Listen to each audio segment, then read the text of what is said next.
mehed ei nuta. Selle eest, et mehed ei nutaks, kannab hoolt Unibet, mängijatelt mängijatele. Tere kõigile, kes meid vaatavad ja kuulavad. Ükspuha mis vidinast, ükspuha mis ajal, mehed ei nuta eetris. Tarmo Paju Delfist. Tervist. Eriagent Peep Papp on pikemat aega nüüd vist kodudanumal. Agenditööd ei tee. Miks? Tervist, ikka tee. Maha luuraja. Ja Jaan Martinson Eesti Päevalest, Delfist ja igalt poolt mujalt. Et noh, nagu siin Peep väga jõuliselt ütles, praegu on just õige aeg, teisipäev, kell on 11 läbi tsõpa. Et Peep andis teada, et Rubilniku mehed ei otsusta, millal saada algab. Tema otsustab. Ja, kuigi noh, ega ta ei otsusta siin ka suurt muhvigi. Ja no see mõtled, et sina, Jaan, otsustad, mida saada algab? Ei, ka mina ei otsusta, Jumal otsustab. Jumal pole olemas. Me oleme rääkinud sellest, kuidas juba Juri Gagarin, kes 61. aastal kosmoses lendas raketiga ringi, eks ole, ja ei olnud kedagi seal. Ja andis ka teada, et Jumalat ei ole olemas, sellepärast, et tema oli kosmoses, tema ei näinud. Ja see oli piisav, Nõukogude Liidus piisav tõestus, et Jumalat ei ole olemas. Aga see Peebu bravuur ikkagi viis meid kuidagi väga miskipärast mõte liikus nagu nii loogiliselt ikkagi pühapäevastele radadele, kus miskipärast ikkagi olid ühed teised mehed, kes otsustasid, kas Peep viibib Kalev Cramo ja Keila Kuulbeti mängu ajal saalis või mitte, või Peep, sa tahad väita, et täpselt samal hetkel, no lihtsalt oli juhuslik kokkusattumus, et samal hetkel, kui sa said oma teise tehnilise vea ehk emaldamise, tegelikult tuli sul ka isu ise ära minna. No mõtlesin, mis ma ikka siin. Et tegelikult isegi, ütleme, sinu see otsus oli ikkagi nagu hetk varem. Sa pigem sa nagu võtsidki selle selleks, et saaks ära minna. Kalevi spordihall, kuulata, Peep sai ju kodukamaralt sai vahepeal linna, no nii nagu meie kandi, noh, me oleme mõlemad Peebuga Tallinna lähialadelt pärit ikkagi, ja meie jaoks ikkagi, kui me ütleme, et lähme linna, no see on Tallinnas. No, Peep sai Tallinna ja ta mitte lihtsalt Tallinna, see on kesklinn ju. Stockmann, Viru keskus, Olümpia. Noh, kõik asjad, mis seal lähed, seal on uus, seal Juhkenteri tänaval on mingi hotelli, seal on kohvik all, see uus, see Arteri maja, seal on ju, kus Swedbank rahvaraamatukauplus seal on mingid uhked spaad, jõusaalid, restoranid, kõik asjad. Eile seal oligi, vaata, see oli ka, vaata, Pühapäev Tallinnas pannakse kaubanduskeskused kell 7 kinni minu arust. Mäng oleks kell 5, et mõtlesin, et jõuame ära teha, siis juba kauplus ei jõua. See jõua. Ja kurat, siis tuleb parem ära minna, noh. Käisin ära, mängisin läbi, ma olin tagasi juba, kilekotid olid kaupa täis ja tulin tagasi ja asi korras. Aga muide see... Bussiga koju. Nagu veel... Tasuta transport ka. Põhimõtteliselt, jah. Et klubi korruptsioonimaik küll, et klubi ja isiklik rahakott läksid sassi. Kunagi mul oli Päevalehes, siis kui ma tööle läksin, seal 93. oli mul oma rubriik, see oli spordiajaloo pühkmekastis tuhnides oli niuke, kus niukse huvitavaid ja naljakaid ja igasuguseid momente üle maailma, no enamasti küll Põhja-Ameerikast, eks, et siis panin sinna kirja. Seal ma mäletan, et oli see, et üks pesapallur, temal oli vaja, tähendab, kuidagi varem mängult ära saada, sest nad pärast mängu istusid kohe bussi peale, lennuki peale, lendasid teise linna mängima, eks. Ja siis, aga kohtunik teadis seda. Ja siis mängija, tähendab ühesõnaga, no klubi ei lasknud teda minema ja siis ta mõtles, et läheb kohtuniku vaidlema, hakkab teda sõimama ja siis saab nii-öelda disklahvi peab mängult ära minema. Aga kohtunik teadis seda, et tal on vaja ära minna mängijal. Ja siis ütles, et vabanda väga, et ma karistan sind sellega, et ma ei anna sulle disklahvi või tähendab ei saada minema. Ja nii oligi tähendab. Aga männist ei teadnud, ma tahan poodi minna. Jah.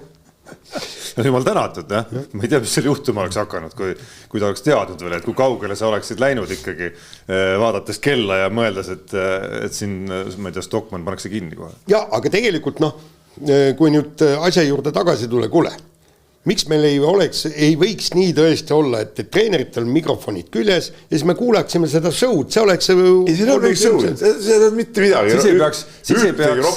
Siis ei peaks ka pärast... Siis ei peaks ka pärast analüüsima, et näed, et Peebu väitel oli asi niimoodi, kohtuniku väitel oli naamoodi ja nii edasi, nii edasi. Jah.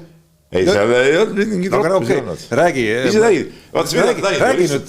Räägi nüüd asi ära. Ütleme, tsiteerides lastekirjandusklassikat, Agu Sivka, mäletate kindlasti, et kõik, ma teen sissejuhatuse ära sulle, et kõik ausalt ära rääkida, pean ma alustama sellest, et ja nüüd Peep, palun võta üle. Mida ma nüüd räägin siis? Mis toimus? Mille eest said esimese tehnilise, mille eest teise ja mis sellele järgnes? Raamo vastu väga esimese poole juhtisime. Tahtsime sama hooga minna teisele poolele peale. Kalev Cramo oli teinud sõber Reinbocki ütleme näpunäidete järgi samal ajal ka riietusruumis omad korrektiivid, otsustasid minna üliagressiivse kaitse peale. Minu hinnangul ütleme siis rohkete vigadega palistatud kaitsemängu peale, mis siis jäid kohtunike hinnangul ei olnud vead. Siis ma mõtlesin, et seal oli üks olukord, kus ütleme, kaotasime palli, minu hinnangul veaga, kohtunike õiglasel hinnangul mitte veaga. Õiglasel? Siis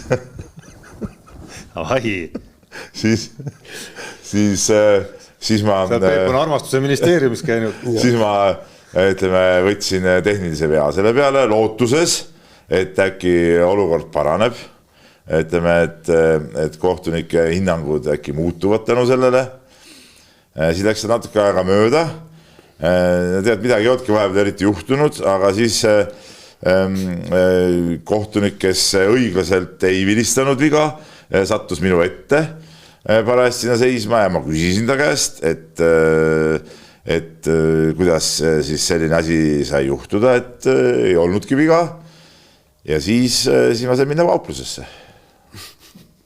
Lihtsalt ainult küsimuse peale. Selle ühe, täpselt selles sõnastuses oli see küsimus või tuli sealt veel mingid täiendavaid repliike? Ei, repliike ei tulnud. Aga kui ma eile vestlesin ühe teise kohtunikuga, kes ka selles mängus väga õiglast vilet puhus, siis ta ütles, et ma siiski olla nagu terve mängu jooksul üritanud endale seda puhlumisluba nii-öelda nagu välja kaubelda. Sellega ma ei saa nõustuda selle väitega, see on juba mängujärgne see siuke väide, nii on.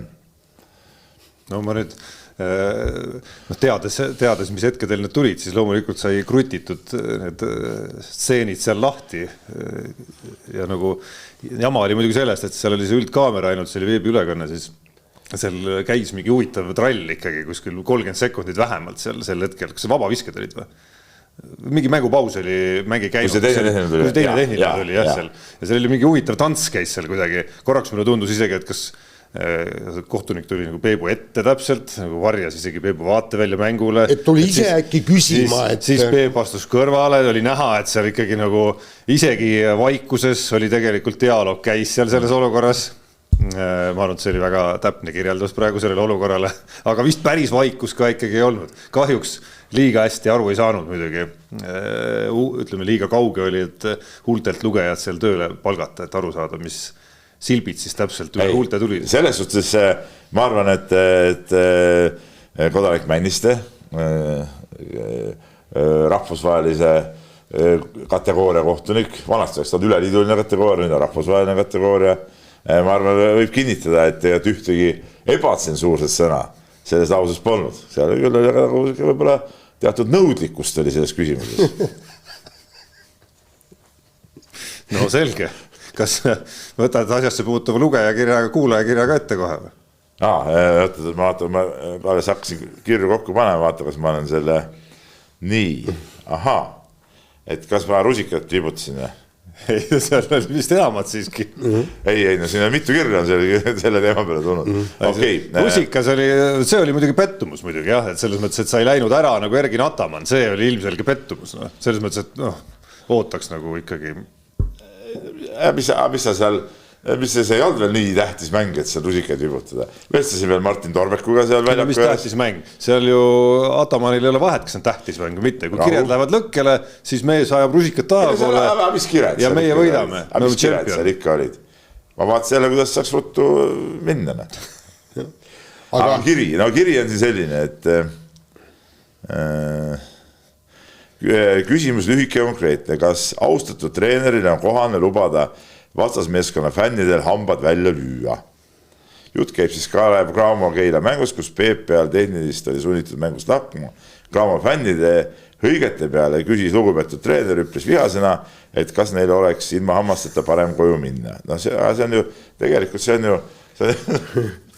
See on täitsa õigustatud küsimus. Kõlab nagu sinu sõnavarast küll muidugi. Ei, ma üldse eitagi seda küsimust. Aga kas see on kuidagi ähvardus nagu või? See on retooriline küsimus ju. See on lihtsalt retooriline küsimus. Ma siin küll nagu ei näe mingit lubadust. Kas ma kuidagi lubasin kellegile midagi? Ei lubanud ju. See oli lihtsalt küsitud, vastust ei tulnud ja ma jätkasin teekonda. Ja kusjuures see küsimus võis ju puudutada ja vihjata sellele, et ärge jumala pärast minge selle elektritõuksiga sõit. Talv tuli ka tagasi, eks? No libedamaks teed.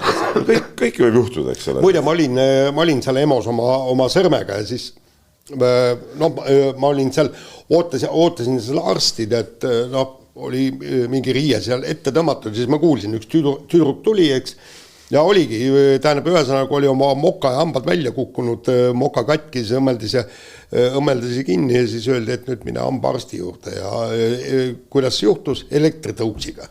Et see pidi olema tõesti täitsa igapäevane vigastus, et need hambad lähevad ja see küsimus tõesti, Aga ma usun, et Kalev Cramol on ka nagu uhke tunne, et nende fännide hulgas on esinevad sellised stand-up koomikud, kes ütleme sellised naljarepliike, mille peale nad ise väga sügavalt ja rõõmsalt naeravad, suudavad, ütleme, mängu jooksul produtseerida, et me mõtleme ka sellele, et kui nüüd tulevad meil veerandfinaalid, et meil nagu sellised naturaalselt oma koomikut võib-olla ei ole võtta, ma ei tea, võib-olla ma siis kutsun mõne päris naljamehe sinna siis sellised nalju nagu Jan Uuspõllu näiteks. No näiteks Jan Uuspõld, kes nagu tuleb Keilasse. Keila mees näiteks, eks ole, siis võib-olla tuleb, teeb ka mõned natuke võib-olla nagu paremad naljad, et kui need, mis seal ütleme nendel koomikutel seal üle huulte tulid. No ära alahinda nüüd Keila nagu koomikute võimeid ka. Me oleme siin viimastel aastal näinud igasugu erinevaid žanre komöödiatest, tragöödiate ja asjadest seal. Ja olles käinud Keilasse ikkagi mõnda korvpallimängu vaatamas ka selle aja jooksul, ütleme, olen ka seal Toomas Vara seda Arsenali kasutades harrastusantropoloogina ikkagi nagu ka, ütleme, saanud selliseid huvitavaid tähelepanekuid kuskile ajukurdudesse teinud, et aga kus sa tead, et nad keljakad olid? Ei tea, lihtsalt nagu kohal tribüünidel on. Aga näed, jälle, mingi eeldab. Ei, kus sa tead, et need tallinlased on? Neil Kalevi särk seljas. No mis siis? Ma ütlen, et tallinlased. Ma ütlesin Cramo fännide hulgas. Ma räägin Keila fännidest. Ma räägin Keila fännidest. No, seda ma selles kohta ma ei oska midagi ütelda. Ja, aga kas ei saa olla nii, et need on tegelikult vastasvõistkonna fännid? Saboteerivad, kes tähendab seal teevad antropoloogilisi trikke lihtsalt selleks, et kõik arvaksid, et Keilas on nõuksed inimesed. Ei või nii olla või? Jah, vabalt. Nii oligi. Nii, aga kus on šampanja ikkagi, kui me nüüd nagu tuleme eelmise nädala nagu teise tähtsündmuse juurde? Ei tea, mis šampanja. Noh, lõppes kaotuste seeria või lõppe? Tegin õhtul väikse kurguloputuse. Kuristasid kurku. Jah, kuristasid kurku. Aga mis te tahad, mis teie roll seal oli? Tühi.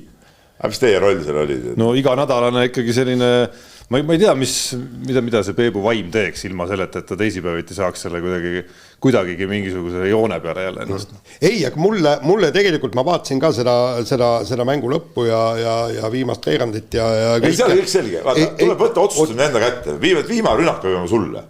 Sellepärast oli lihtne lasta, et las panevad selle 3 ära kiirelt, on ju, ja siis võtad nagu viimase rünnaku. Ja kusjuures... See oli miski, mida sa selle 13 kaotuse jooksul õppisid siis. Ära jäta viimast nagu teistele.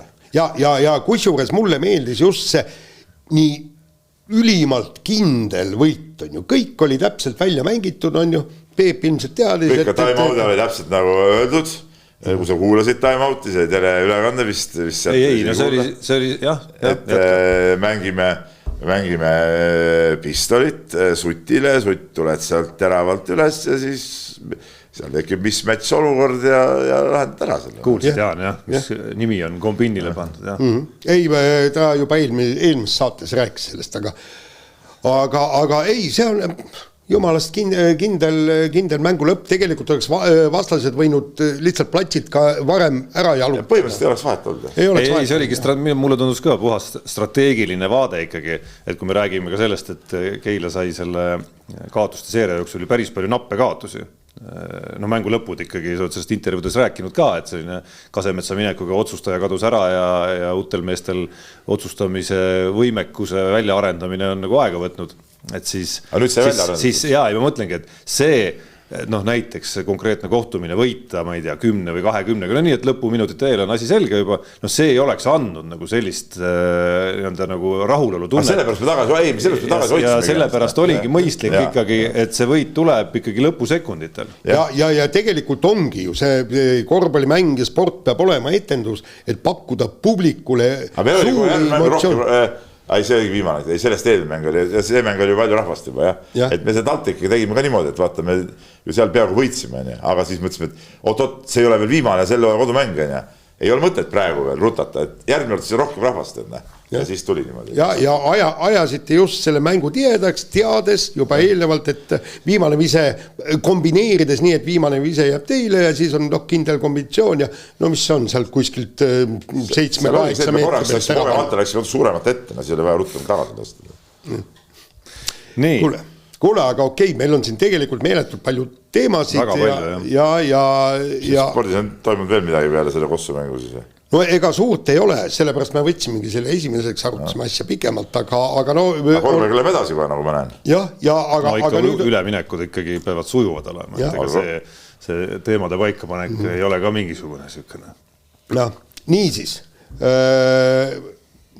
Eesti-Läti ühisliiga siis põhiturniir sai lõpu ja nagu selgus, 8 parema hulka pääses suisa 2 Eesti klubi.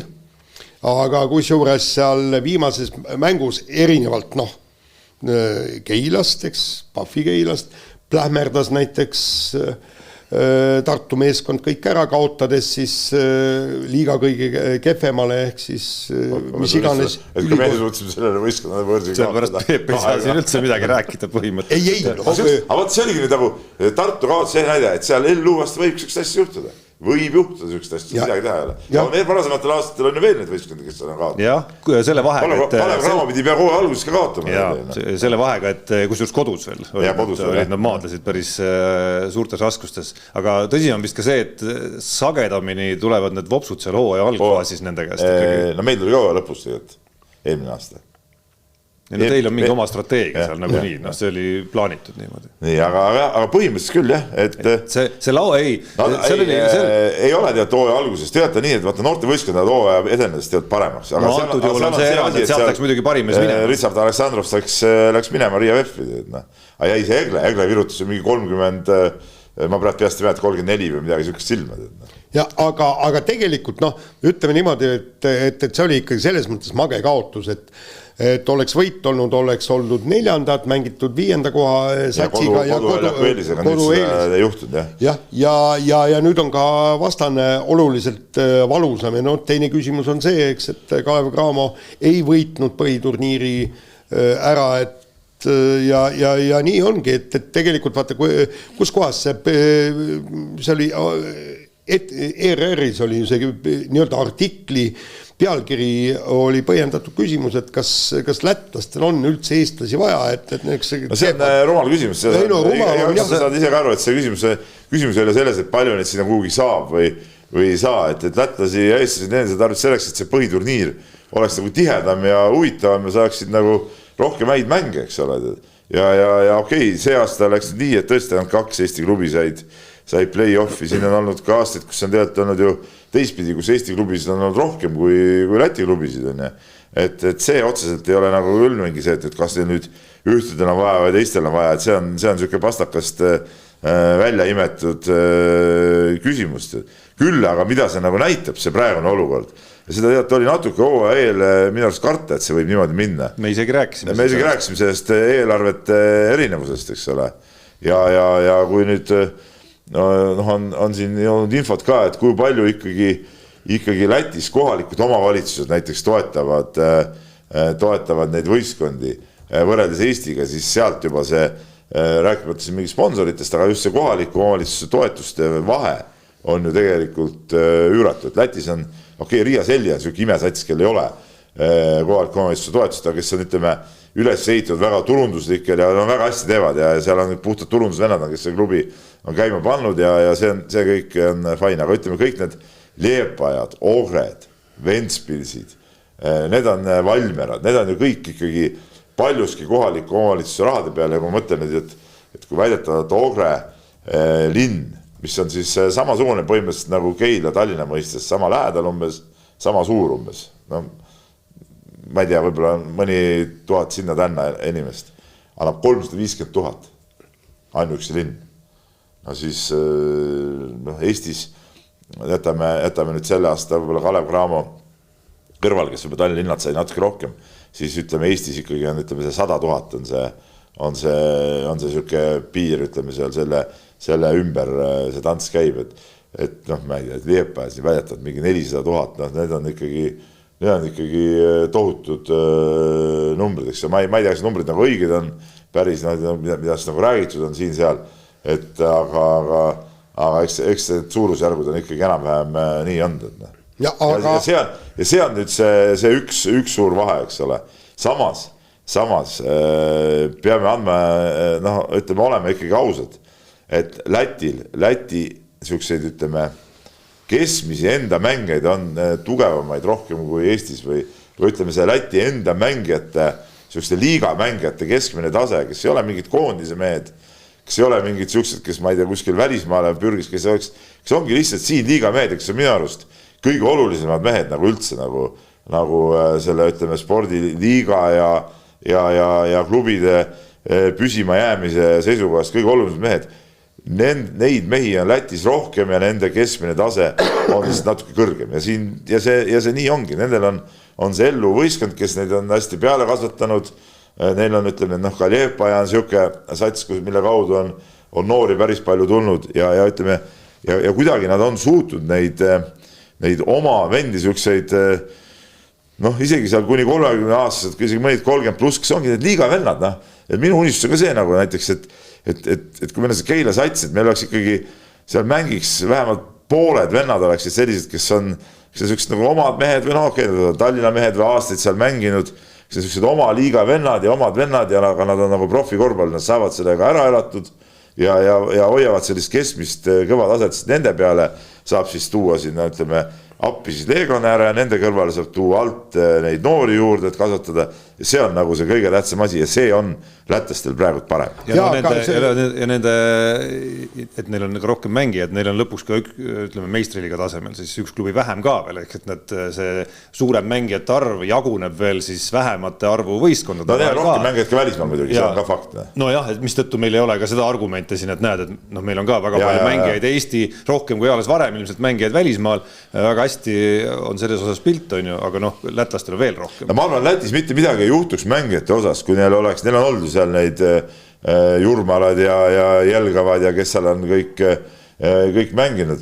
Et ma arvan tegelikult lätlased saaksid rahulikult, ütleme, kui jätta raha nüüd kõrvale, siis mängijate poolest saaks rahulikult ühe satsi veel juurde ja välja panna, ja see ei oleks mitte mingi kehva sats, sest et ütleme Läti esiliiga satsid, mida on näidanud ka need Läti karikamängud, on ju tegelikult päris tummised, nad on mänginud nende meistriliiga satsiga, neid karikamänge seal kohati päris võrdselt. Aga selles, ma korra veel ütlen lõpuni, et selles samas mängijate valiku jutus on ju kaks poolt. Üks pool on see sama võimekus ka nendel samadel klubidel, kes meil meistriliiga tasemel mängivad, siis ka ise seda pealekasvu siis juurde kasvatada endale. Kui palju meil, aga kui palju selles 8-liikmelises liigas praegu on neid klubisid, kes seda päriselt ja jätkusuutlikult nüüd viimastel aastatel on teinud ja toonud peale.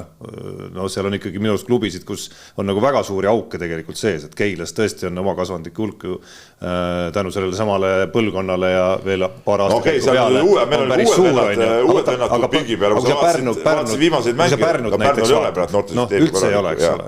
Et need on ka need nüansid, kust see nagu algab ja siis teine pool, sa räägid nendest, parimas mängijatest, kes tuleks Kossu juures hoida selleks, et see liiga tase oleks hea.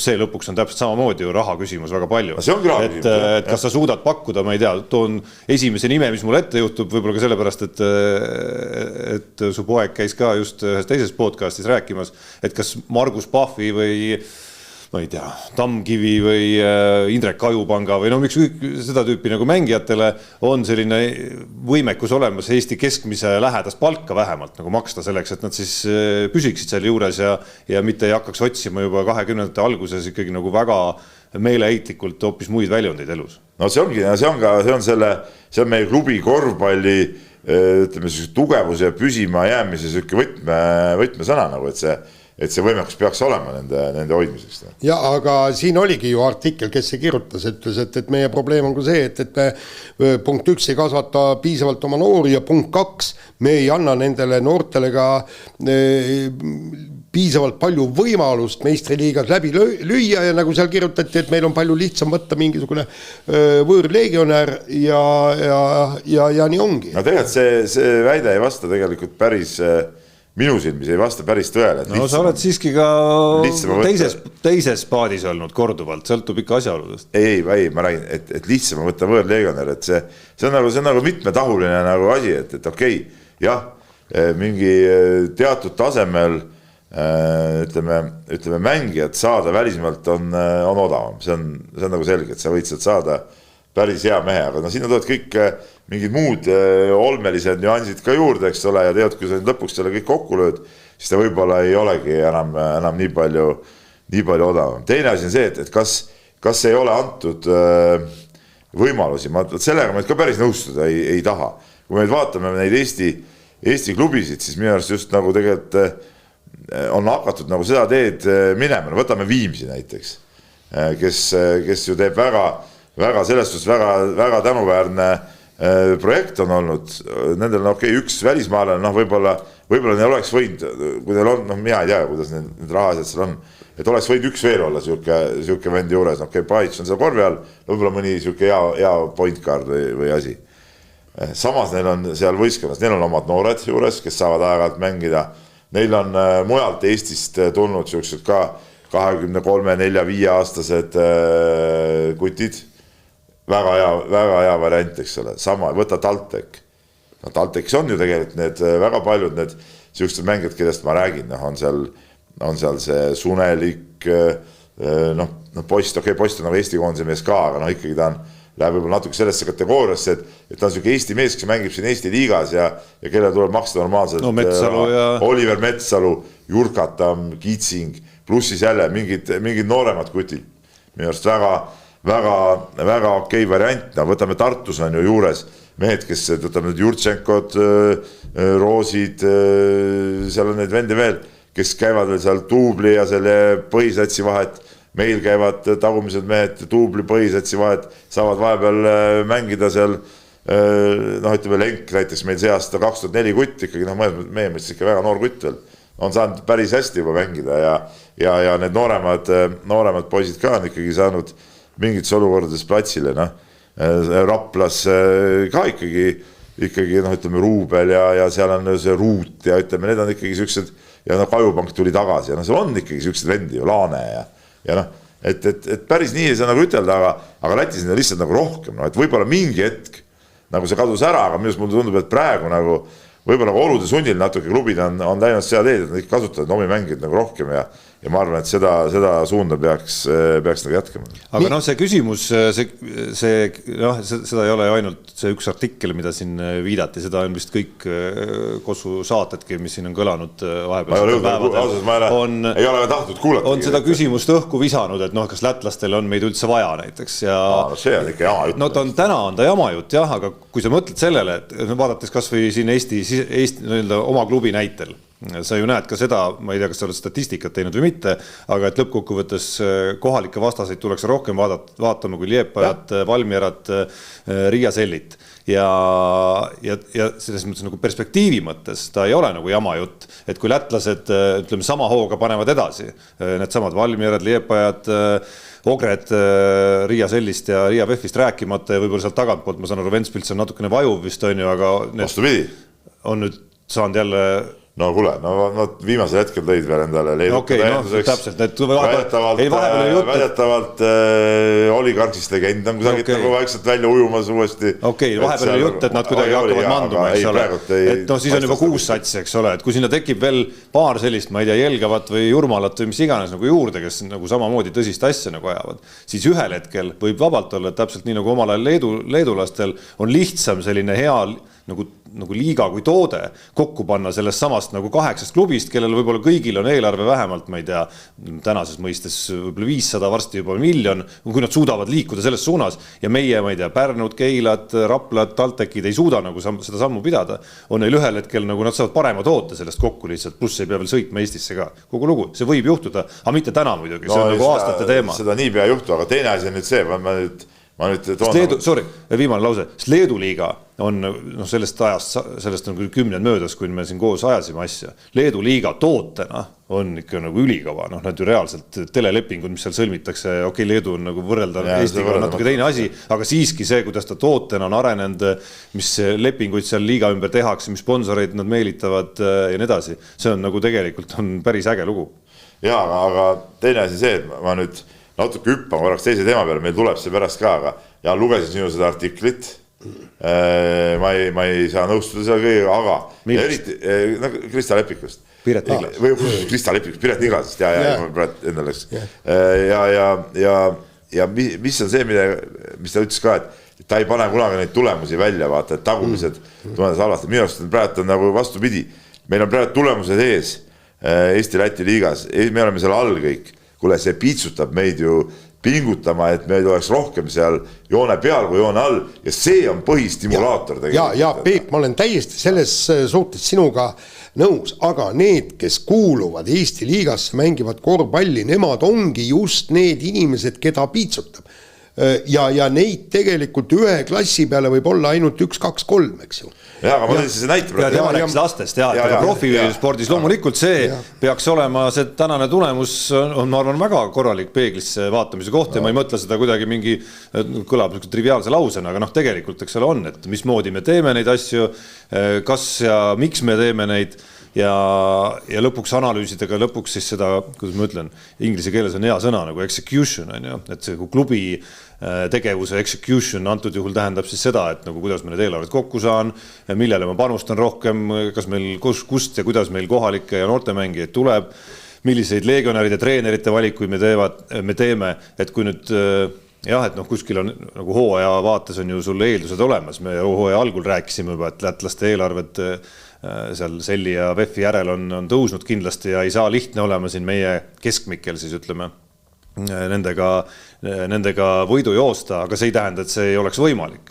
Et ka siin, ma arvan, iga klubi, kes nüüd jäid sinna napilt play-offi joone taha, saab hakata siis vaatama, et Tartu samamoodi saab hakata vaatama, et mis nüanssides ja mis vigadesse see konkreetne 4. koht, mis 6. muutus lihtsalt ühe võidulise erinevusega, et mis nüanssidesse see kõik siis nagu kinni jääda sai, on ju, samamoodi Taltek, kes tõesti siin hooaja lõpetas ju marulise spurdiga ja kohati vaatad, et võiks olla isegi äkki Tartu või Kalev Cramo nagu kõige suurem ohustaja siin praegu viimase aja vormi vähemalt vaadates ja seda, Peep, ma saan aru, siin on juba pühapäeval on ikkagi tõmmanud oma peas siin ikkagi selgelt oma peas Keila vist sellele kohale. Meil lihtsalt Tartuki märke pärast see mäng, ei, ma ei arva üldse, et neil lihtne saab olema, absoluutselt, eriti kui sul Make ja see Ukraina Pikk Kovaljov tagasi tuleb. Aga sealt edasi samamoodi, eks ole, et Pärnu, kes on siin nagu väga kimpus olnud hooaja eelsetest valikutest alates juba siin, mis treenerid puudutab ja hooaja lõpuni välja, mis siis puudutab ilmselt nende finantsolukorda ja siis ka seda, mis valikuid nad on koosseisu osas näiteks pidanud tegema. Ja nii edasi, iga klubi saab vaadata, et kas nad on nendes oludes, nende võimaluste juures, mis neil on, ületanud siis ennast või mitte ja eks kogu see joonealune seltskond, ma arvan, ei saa keegi öelda, et nad oleks väga kuskil ületanud ennast. Nii, kuule, aga veel üks korvpalli teema või paar teemat. Henri Trell pakkis kohvrid ja tuli USA-st kenasti Hispaania tippklubisse Tenerifesse mängima. Tenerife ilus paik ka. Väga tore paik. Mina arvan, et see on väga, mulle väga samm meeldis ikkagi. Ma olen veendunud eurokorvpalli pooldaja ja Tenerife Hispaania liiga ikkagi tippsatse, et nüüd saab näha Henri Trelli nagu tõelises asjas. Jah, olukorras küll, kus kindlasti see tulek ei ole eriti lihtne, vaatasin just nädalavahetusel Tenerife ja Bilbao kohtumist ja eks seda Tenerifet on nähtud aja jooksul rohkem ka ja ta on nagu selles mõttes nagu tuttavaks meeskonnaks saanud, kuna seal väga suuri muutusi ei ole ka tükk aega toimunud, väga selline, kuidas öelda, pikka plaani ja pikkade lepingutega ja ka legionäride osas seal on nagu tuntumad mehed on kõik olnud seal juba, ma ei tea, 4-5 aastat põhimõtteliselt.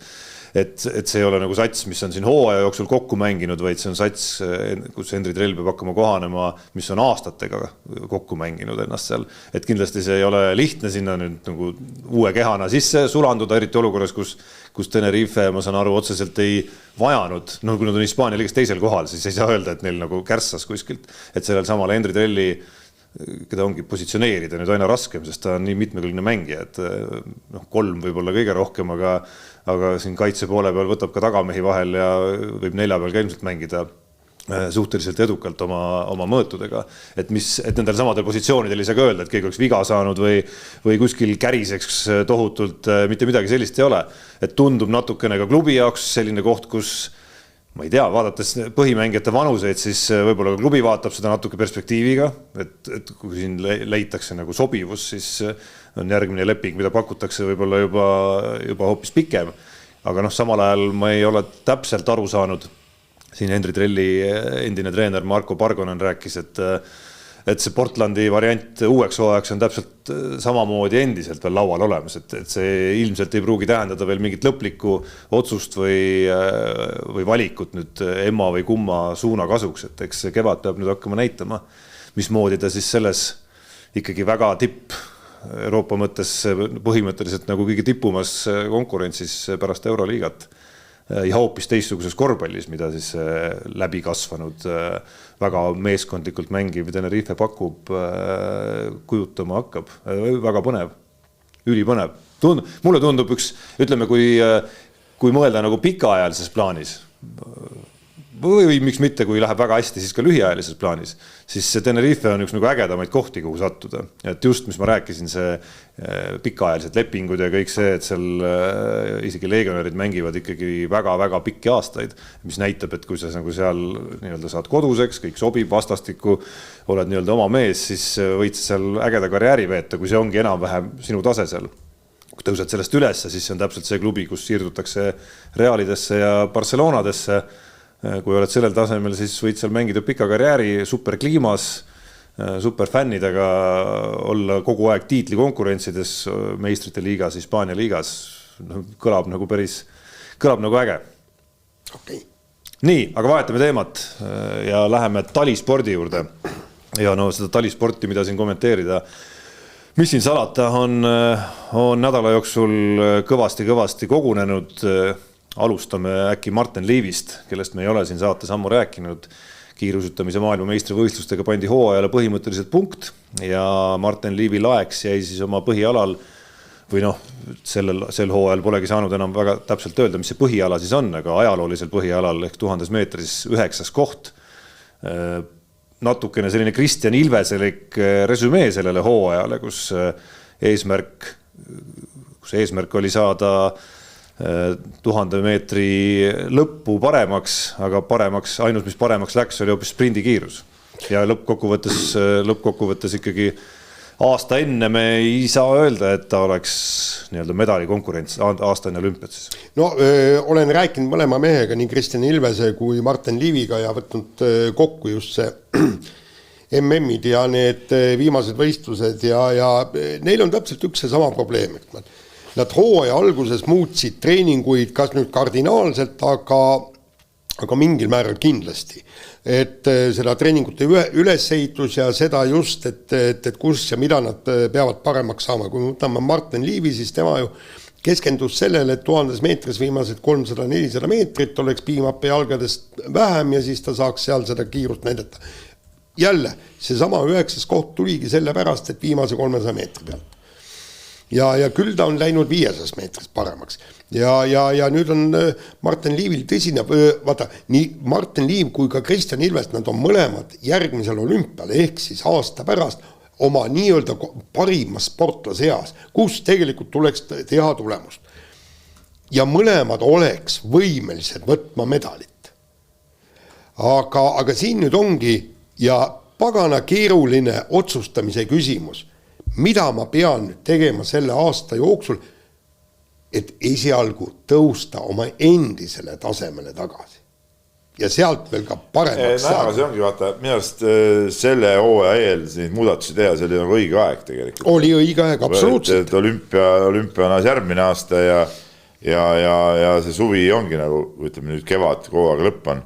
See ongi siis analüüsimise koht, et mida siis sellest võib-olla mitte nii õnnestunud muutusest kaasa võtta või alles jätta või kas üldse midagi alles jätta või pöörduda tagasi vanade liistude juurde, et seda saab teha, et kui see oleks jätud see muudatuse olümpiahooajaks, siis oleks olnud muidugi nagu kuri karjas ja selles suhtes mõned mehe poolt väga mõistlik tegutsemine ja ma arvan, et siin on võimalik ikkagi ka mingeid, ütleme, kasulikke nüansse kaasa võtta siit sellest. Ja ei, absoluutselt. Ja mõlemad istuvad oma treeneritiga maha ja panevad siis järgmiseks aastaks plaani paika. Tegelikult siin ongi, sinna on ühest küljest et ainult üks aasta, aga teisest küljest tervelt üks aasta ja kus sa saad ju oma asju ka ümber mängida vastavalt sellele, kus see mida on, aga seal on nüüd üks ainult jälle küsimus. Martin Liivil on asi natukene lihtsam, eks.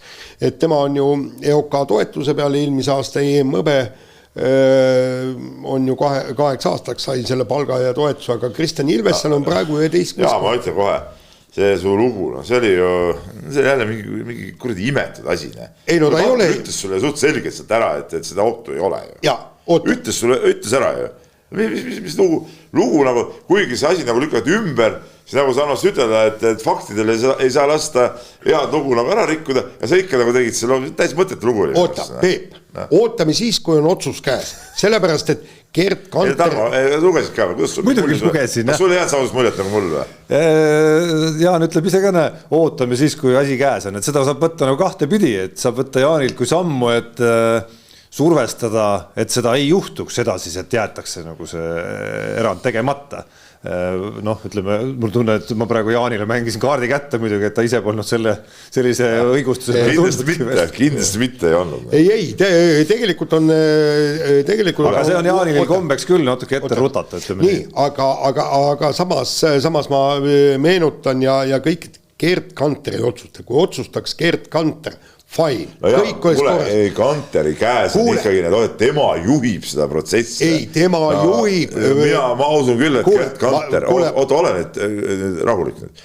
Ma usun küll, et Gert Kanteri sugune mees saab väga hästi aru, kellelt on midagi oodata ja kellelt ei ole. Ja mida teha sportlasega, kellelt on midagi oodata, aga kes mingite süsteemide tõttu, ütleme, ei saanud seda kriteeriumi täita. Ma arvan, et mees, kes on olümpiavõitja, maailmameister ja võitud 11 tiitlivõistluste medalit, kui ma ei teeksi, saab väga hästi seda aru. Ja ma selles suhtes üldse ei kahtlegi, et seal mingi asi võiks tekkida ja ta ütles sulle seda erinevast sõnastusest selles loos umbes 3 korda tegelikult. Nii, ma ütlen, et seal on see tippspordikomisjon ei ole päris muutunud, ei ole päris uus, seal on neid vanu tegijaid ka ja me mäletame, kui oli see skandaalne, see oli vist see Michael Uibo, eks, et kui ta sai MM-i 7 võistluses pronksi, siis oli sisuliselt, nagu mulle räägiti, 2 tundi olid seda asja arutanud ja hääletamisele läks 1 häälega.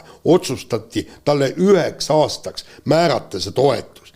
Et seal võib olla minna nugade peale, aga annaks jumal, et see lähe ja lasta nüüd olla, võtame järgmise teema. Ja, no kui me sujuvalt Kristjan Ilvese võtamegi järgmiseks teemaks, siis enne kui me siin väikestele sellistele tülijõuntele seal kahevõistluse ilmas tähelepanu pöörame, siis nagu sujuvalt teie juttu jätkates, siis noh, mõeldes nüüd päriselt, kas või see sama tippspordikomisjon või kes iganes meie siin ajakirjanikena üritame vaagida neid, kellel on siis olümpial ja milline medali šanss nagu tegelikult.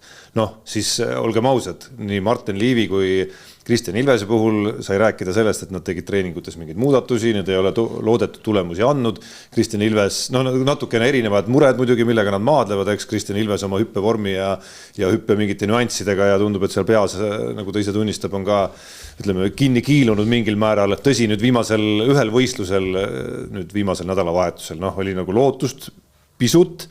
Ja no, mis teeb Kristjan Ilvese kui olümpiamedali lootuse ikkagi ülimalt hinnaliseks meie jaoks, on see sama, et siin on nagu üks väike klõks,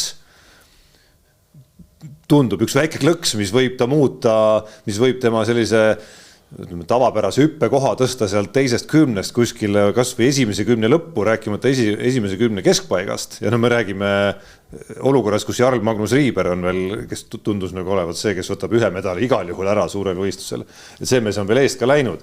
Noh, siis me räägime sellest, et siin on nagu, noh, laud on kaetud, on nagu vale öelda, sellepärast, et seal on neid nõudlejaid hästi palju, aga mingis mõttes on lauas ruumi päris korralikult. Ja ei, absoluutselt. Tal on tõesti, tema olukord on lihtsam, sellepärast, et käib see klõks peast ära, eks pea tühjaks, see hüppetehnika korda ja kõik sealt hakkab tulema, kusjuures tulema rohkem kui varem oli, sellepärast on suusasõidus ju ka kõvasti edasi arenenud, aga Martin Liivil on vaja ikkagi umbes sekund kärpida sellest ajast ja see ei ole nii lihtne. Aga Kristjan Ilvese radadelt edasi minnes, siis päris huvitava kriitika käis Ilves välja siin nädalavahetuse järel, süüdistades siis sakslasi selles, et need seal suusarajal pehmelt öeldes koerustükke teevad, et tal endal siis selle 9. koha võistluse lõpuheitluses oli olukord, kus Johannes Ritsek astus talle suuskadele ja sealt võis ta vabalt 2-3 positsiooni tegelikult kaotada. Ja veel huvitavam, mida siis Ilves Norra koondislasena põhimõtteliselt siis päris vihasena välja tõi, oli see sama võistluse lõpulahendus, kus Riiber ja Kaiger olid siis vastamisi ja see oli nüüd täpselt see olukord, mäletad Jaan, millest me rääkisime suusa MM-i ajal, kui seal oli Johaugi ja Andersoni duell, et põhimõtteliselt oleks Johaug võinud MM-il, ma ei mäleta enam, mis võistlus see täpselt oli, teha täpselt samamoodi, ehk siis tulevad, sul on väliskurv, sa oled, ma ei tea, pool suusa pikkust põhimõtteliselt ees ja Anderson on nagu väliskurvis, sina oled sisekurvis ja sa meelega lihtsalt lähed ise ja võtad selle välimise, selle finiši sirge. Noh, sisuliselt sundides siis oma vastast pidurdama ja sisuliselt vormistades võidu ära. Ja reeglite järgi on sul õigus seda teha. Ja, aga nii nad tegidki sakslased MM-il. Aga see Kaigeri asi oli muidugi nagu veel rajum. Ei, aga see oli nagu, ma ütlegi, see reeglite järgi lubatud, et siin ei ole nagu midagi kobiseda ka, et kui sa oled natuke ees, sul on õigus seda rada valida, siis sa validki selle. Ja see ongi ju võitlus, sa ju võitledki ja sa kasutad ju kõiki neid võtteid, mis on reeglitega lubatud, et see võit kätte saada. Ja täpselt sama oli ju MM-il, minu meelest oli selle segateate võistluses, kahevõistluses ja olid ju ka need samad sakslased, kes tegid ja vaata, kohtunikud ei tund aega pidasid aru enne, kui medalid välja anti. Ja täpselt samasugune situatsioon ja ütles niimoodi, et mitte midagi ei saa öelda, et reeglite järgi oli kõik korras. Jah, et kui sa nüüd vastase kingadesse ennast paned, siis ütleme, peadki väga tõsiselt mõtlema, kas sa tahad selles olukorras napilt enne nende finiši joonte algust liiga lähedal olla, sest kui sa oled natuke kõrval veel ja ta selle mäkra mängib sulle, siis ütleme niimoodi reeglite piires. Siis sa tegelikult pead hoo maha võtma ja sa oled mängust väljas.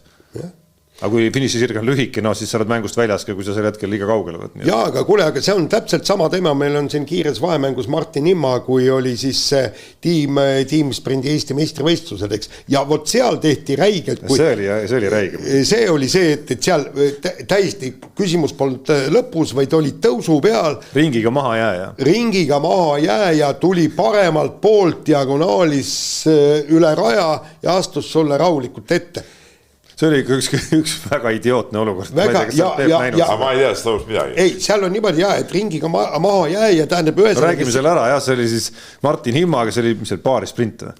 Jah, Martin Imma ajas seal taga põhimõtteliselt teisel kohal liidrit ja siis selle liidri klubikaaslane oli siis ringiga maha jäämas seal tõusu peal, tõmbas ilusti kõrvale ja siis oli vist välja mõelnud siis sellise geniaalse nagu sammu, kuidas oma klubikaaslast aidata. Tõsi, ta tegi selle nii kohmakalt, et ta lõpuks oleks talle käru peaaegu keeranud. Aga mõte oli siis selles, et lasen klubikaaslas mööda ja siis lähen oma ritta tagasi. Et siis Martin Imma jälitajana peab siis nagu kaarega minema. Ta muidugi tegi seda nii kohmakalt, et ta veel nagu peatas selle oma klubikaaslase tempot ka natukene. Aga see oli ikka nagu, kuidas mõtlen... mägra mängimine, ütleme.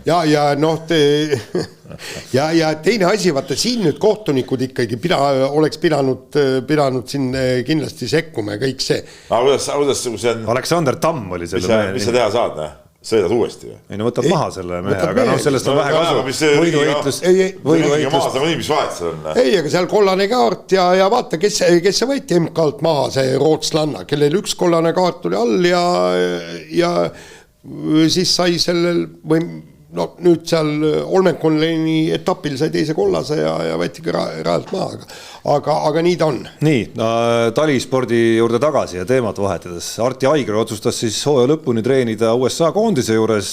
Palju ta otsustas, mis tal võimalus. Ja see skandaal, mis siis Norra suusahüppajate ümber MM-i lõpus alguse sai, see muudkui iga päeva rääkimata nädalaga paisub aina uusi mehi saab disklahve, treenereid eemaldatud, mõni läheb ise ära, ütleb, et sellest kaosest ta ei taha olla.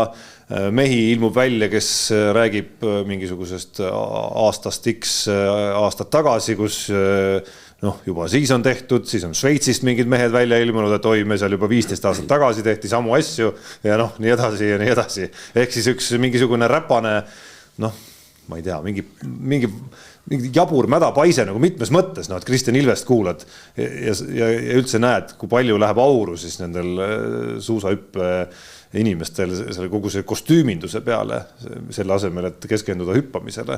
Ja siis selle juures on veel kõik need mängud seal, et siis kogu see asi on nüüd, siis mõnusalt on see mäda nüüd voolamas laiali ja pritsimas igale poole. Ei täielik jama ja ma ütlesin, peakski mõtlema, et ikkagi mida saaks nagu teha, et see kostüümidega sellist mängimist efekti ei ole. Vanasti hüpati ju, mina mäletan nagu tavaliselt dressipükses ja dressipluusis ja tutimütsel peas, mäletad Jaan? Jah. Siis ei olnud küll kellelgi ei olnud mingid imeasju, kõigil ühtemoodi lopanud. Ja nüüd öeldakse, et kui ühe kombega pead hüppama 5 nädalavahetust, siis on elu ohtlik. Uurisin seda asja ja selgitati mulle, et väikesel mäel võiks küll liibukatega hüpata, et see tähendab seal... Aga kaotame suured mehed ära, hüppame ka väikesel mäel. Ja, see on nüüd teine võimalus. Sellepärast, et... Kogu aeg ehitame mägesid suured, vanast oli selge. 70 ja 90. Jaa, ei, absoluutselt. Eks ole? Aga mis nüüd on siis? Nüüd on 90 see väike mägi nagu põhimõtteliselt ju. Aga minu just 70, 90 väga hea ja pange liibukates või pange alasti seal, vahet ei ole. Aga ei ole vaja seal lennata mingi pool kilomeetrit kusagil, tead mingi nagu need Batmanid. Ja, aga seal oligi, suurel mäel on see, et sul on vaja õhupatti alla saada ja sealt öeldi, et see on puhas füüsikaseadus, kui sa liibukatega hüppad, siis on väga lihtne, kui sul see tuul sealt alt ära läheb, sa lihtsalt kukud kivina sealt ülevalt alla, siis tuleb tagasi see, et sa tõstad käed üles, vaata. See lisab õhupatti, eks, ma eeldan. Ei, seal oli... Mis on muidu vanasti käsi üleval hoidsid. Alguses veel niimoodi veel, jah. Ja käeringe. Ja, aga tegelikult, kui nüüd asjast täpselt rääkida, siis ma uurisin ka, et hommikul ilmub mul sellest lugu, ma väga palju sellest ära ei räägi, aga seal on mitu punkti. Üks punkt on näiteks see, eks, et see... Räägi ära, kes seda lugeda ikka viitsib. Ja, ei, seda jah. et ühesõnaga seal on nagu probleem on igasugune mõõtmises, see on liiga tehniliseks aetud, nii et kohtunikud ka enam ei saa aru ja seal on niimoodi, et ühesõnaga, kui sa sentimeetri tõstad või sentimeetri langetad selle kostüümi, siis võivad proportsioonid paigast ära minna. Oota, mul on see küsimus.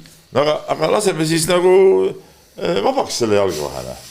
siis on sul ühel hetkel kandadeni väljas mingisugused tiivad põhimõtteliselt. No mis see siis lendad 3 kilomeetrit või? Ja? Ei no absoluutselt, see muutub jälle teistpidi elootlikuks. Hüppad ju lauskmaale. Jah. Et näiteks... Poome alla poole siis, ne? No jaa, aga juhtub muide see kahevõistlus, et kes oli see soomlane, Herola oli vist, eks, kes võitis lõpuks selle. Ja. Et seal oligi, tähendab, see oli kohtunike viga, et ta hüppas mäerekordi seal. No, nad ei arvestanud, et ta elus, Riiber tuleb sinna, siis tõstetakse või langetatakse poomi. Kahe selle võrra ja siis öeldigi seal ju kommentaatorid ütlesid, et kiirust oli liiga palju sellel Herolal, see on ohtlik. Aga teine asi on see, et kõik on kohtunikest kinni. Et kohtunikud lasevad läbi niisugusi kombinatsioone ja seal oligi küsimus, et kui me hakkame trahvima, täiesti korralikult ja jõuliselt trahvima, umbes nii nagu dopingu kasutamist, et sul on kas või sentimeeter laiem see kombinatsioon, et tõesti, anname talle ühesõnaga 4 järgmisel võistlusel võistelda ei tohi, näiteks. Ütles, sellest reeglist ei ole mitte mingit kasu, kui kohtunikud lasevad ikka teatud persoonid läbi ja Kristjan Ilveski ütles, et see on tegelikult ajab täiesti tigedaks, kui sa näed, eks, et selle kombinatsioon on ilmselgelt mõõdust väljas, aga midagi, patsutab kohtunik õlale, sportlast ütleb, et ei, kõik on korras ja kõik nii ütles, neil on sõprussuhted ka kohtunike ja sportlaste vahel, mida sa kõrvalt näed. Et sellised asjad, ma arvan, lõpuks kasvatavadki seda nagu mädapaiset nii-öelda ja tekitavad selle tohutu segaduse ja siis ühel hetkel, kui võetakse keegi nagu päriselt vahele, siis äkitselt selgub, et see nagu maailm on kogu aeg olemas olnud. Et no, või äkki ongi see lahendus lõpuks seal, kus, mida nüüd siis natukene siin hooaja lõpus harrastatakse, et on mingid kombed sul polegi nagu sinu käes on läbi uuritud, puuritud põhimõtteliselt ja siis võtad nagu sul on, ma ei tea, õigus kuskil motospordis kasutada piiratud arv mingisuguseid asju seal.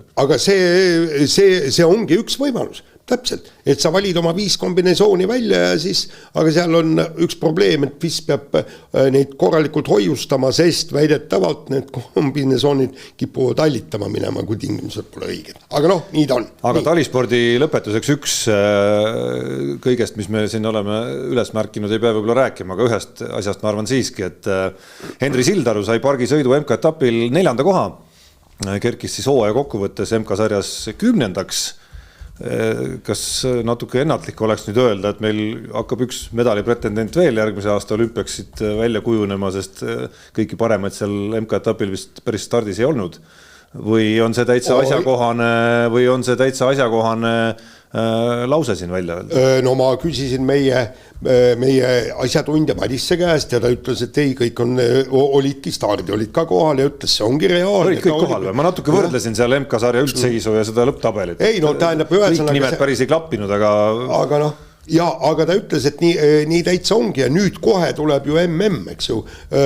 Kas 3. või 4. on see kvalifikatsioon ja nädalavahetusel on võistlus ja seal igal juhul selles samas pargisõidus oodatakse Henri Sildarult kohta esi-8 seas. Ja kui sa oled juba esi-8 seas, siis see tähendab seda, et olümpial kõikide asjaolude kokkulangemisel ja õnne tagajärel, miks mitte medal? Eriti vanuses, kus selgelt sa oled arenev sportlane. Ja kui juures nagu see Tõnis Sildaru või Henri ise ka rääkis, et puudu on üks hüpe. Selleks üks raske tehniline hüpe, mida nad tahavad järgmiseks aastaks saada, et olla nende absoluutselt tippudega täiesti võrdne.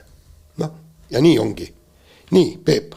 Nii, meie käsipallimeeskond käis siis Leeduga kohtumas, 2 korda mängiti Eestis, siis Leedus ja kui enne seda valiksarja algust räägiti, et nüüd võib-olla õnnestub meil murda ka finaalturniirile, siis need mängud näitasid, et tegelikult ikkagi jäädakse sellest kahjuks esialgu päris kaugele, et nii paraku see seis on. no seis on nii, tähendab, ma vaatasin, ega seda käsipalli nüüd Euroopas liiga palju teis riikides ei mängita võrreldes korvpalli ja kindlasti jalgpalliga. Vaatasin seda, kes on seal edasipääsu lähedal, näiteks Fääri saared juhtisid alagruppe, ma ei tea, kas nad ka praegu juhivad, aga siis ma hakkasin peas mõtlema, kui me paneme oma käsipallikantsid, ehk siis Aruküla, Põlva, Viljandi, eks ju, ja kus veel?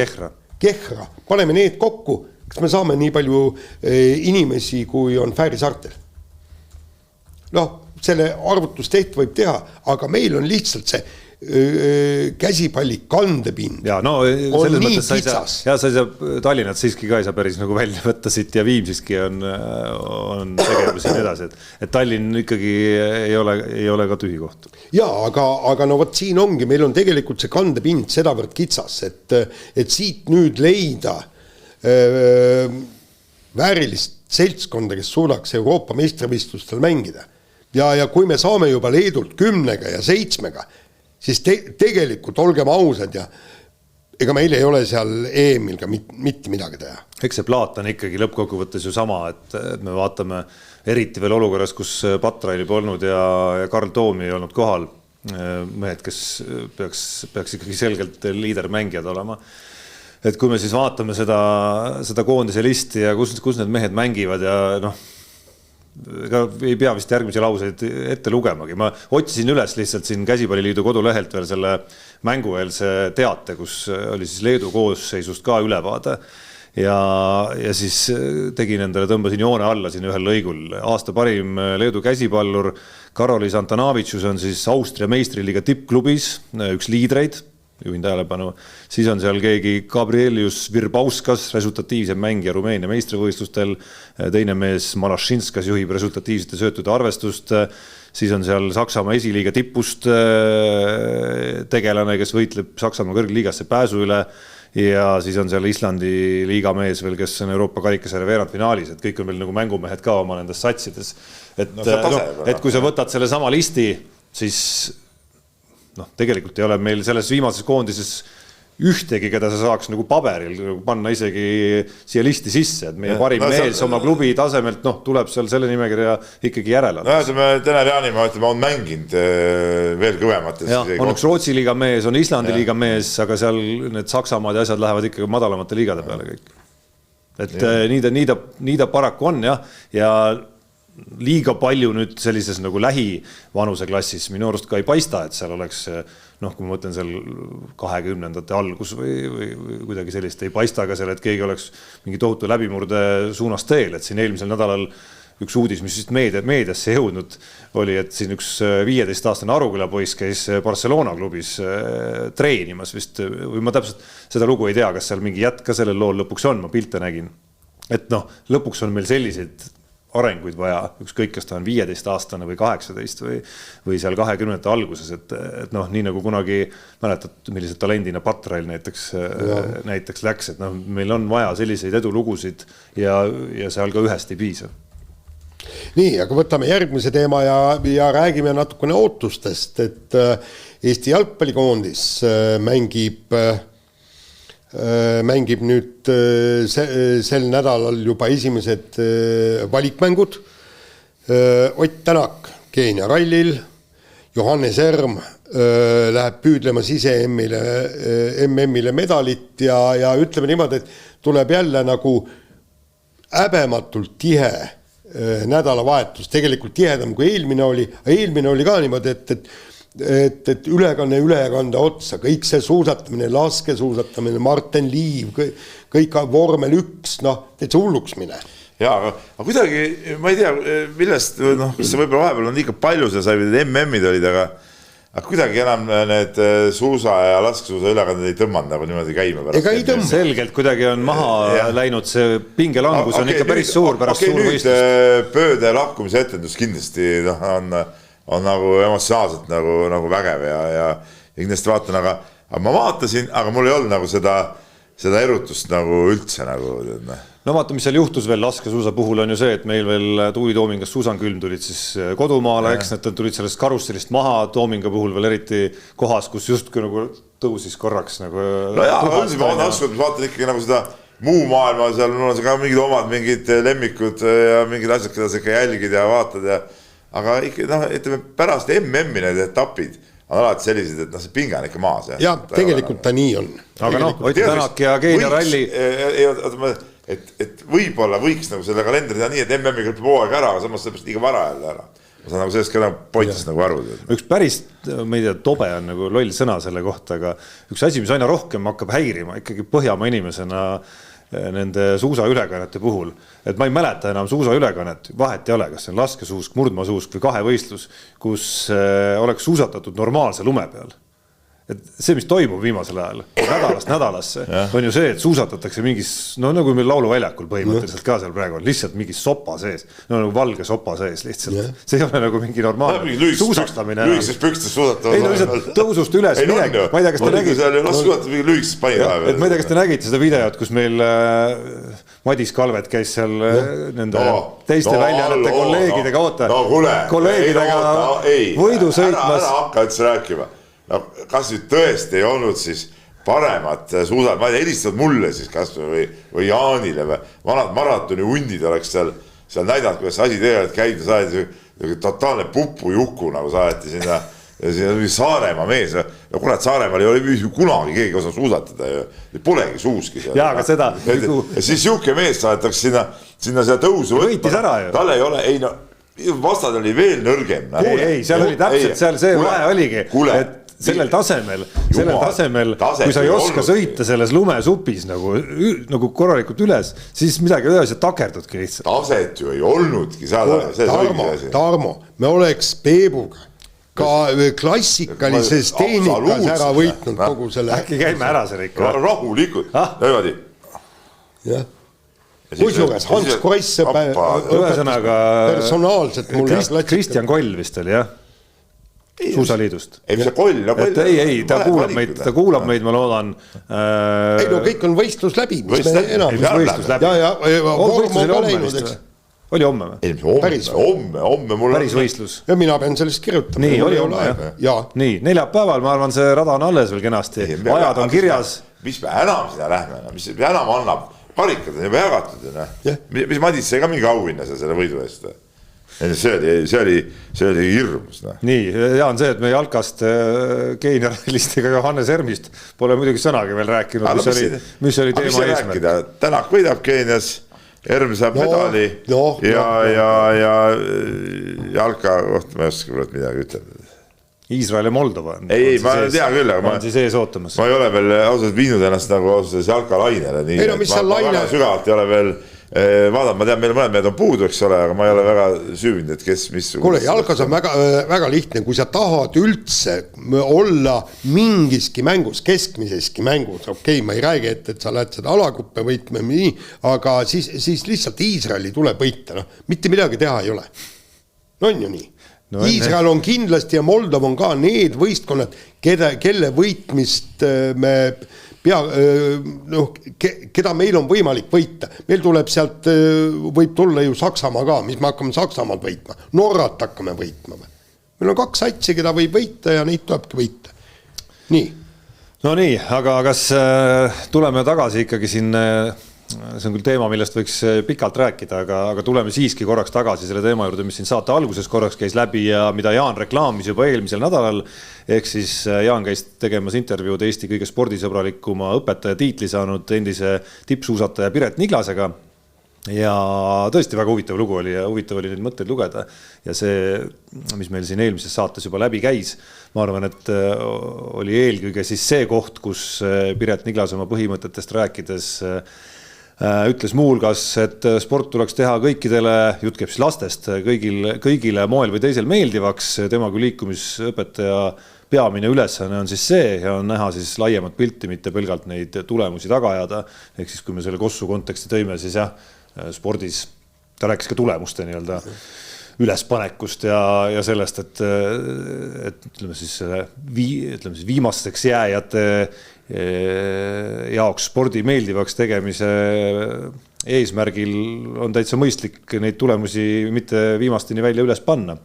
No see on üks paljudest fragmentidest, ehk siis selline ikkagi selgelt risti ma olen Peebu pettumuseks, kuna Piret Niglas on ikkagi veel tema põlvkonnakaaslane ka, et kuidas saab tema põlvkonnakaaslane üdini spordiinimene sellist juttu rääkida, et liikumisõpetus versus kehaline kasvatus on hea, ei pea olema veri ninast väljas tulemusi taga ajama ja norme seal juba väikestest lastest peale, vaid ongi eesmärk neile alustuseks liikumine kui selline selgeks teha. Võtame sellise kooli vaatest. Mul on see ettepanek, et ei pea ka näiteks keemias ja matemaatikas hindeid taga ajama, et mis ei ole mingit vajadust hindeid panna, aga lastele stressi tekitada. Las nad siis käivad seal, teevad 10 aastat järjest, proovivad 1+1 liita, et saavad lõpuks siis 2 kokku või ei saa, eks ole, ja kõik on hästi. Lugesin artiklit, ma olen paljud asjadega nõus, mis seal räägiti, küll, aga ma ütlen veel, ma selle võistlemise või ja normatiivide osas ma ei saa sellega nõustuda ja kui sa nüüd, et sind see jutt veenis, siis mind see jutt tegelikult ikkagi ei veennud. Jah, ma saan aru, inimene iga päev töötab lastega, ta saab nendest laste soovidest ja asjadest aru, aga mul on see küsimus. Ka võimetest on oluline, mida Piret Niglas välja tõi. Aga, ja see kõik, mis te rääkisite, puuotsal onimise, super, kõik väga kihvt ja ma kõikide kätega poolt ja see on lahe. Aga ikkagi ma jään nagu selle juurde, et aga kas me peame siis tegema neile nagu, et kuna lapsed on nagu nii pupu jukustunud nagu, eks ole, või mökustunud, et kas me peame siis tõesti neile tegema selle asja kõik nii lihtsaks.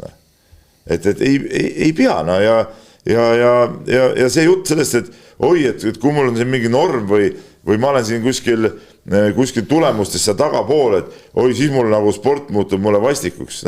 Aga kui ma olen inetega kuskil tagapool, mul muutub üldse kool vastikuks. Aga kusjuures ma arvan, et see selles mõttes see põhimõte kehtib nendel samade keemiate, füüsikate. Aga see on jama ju.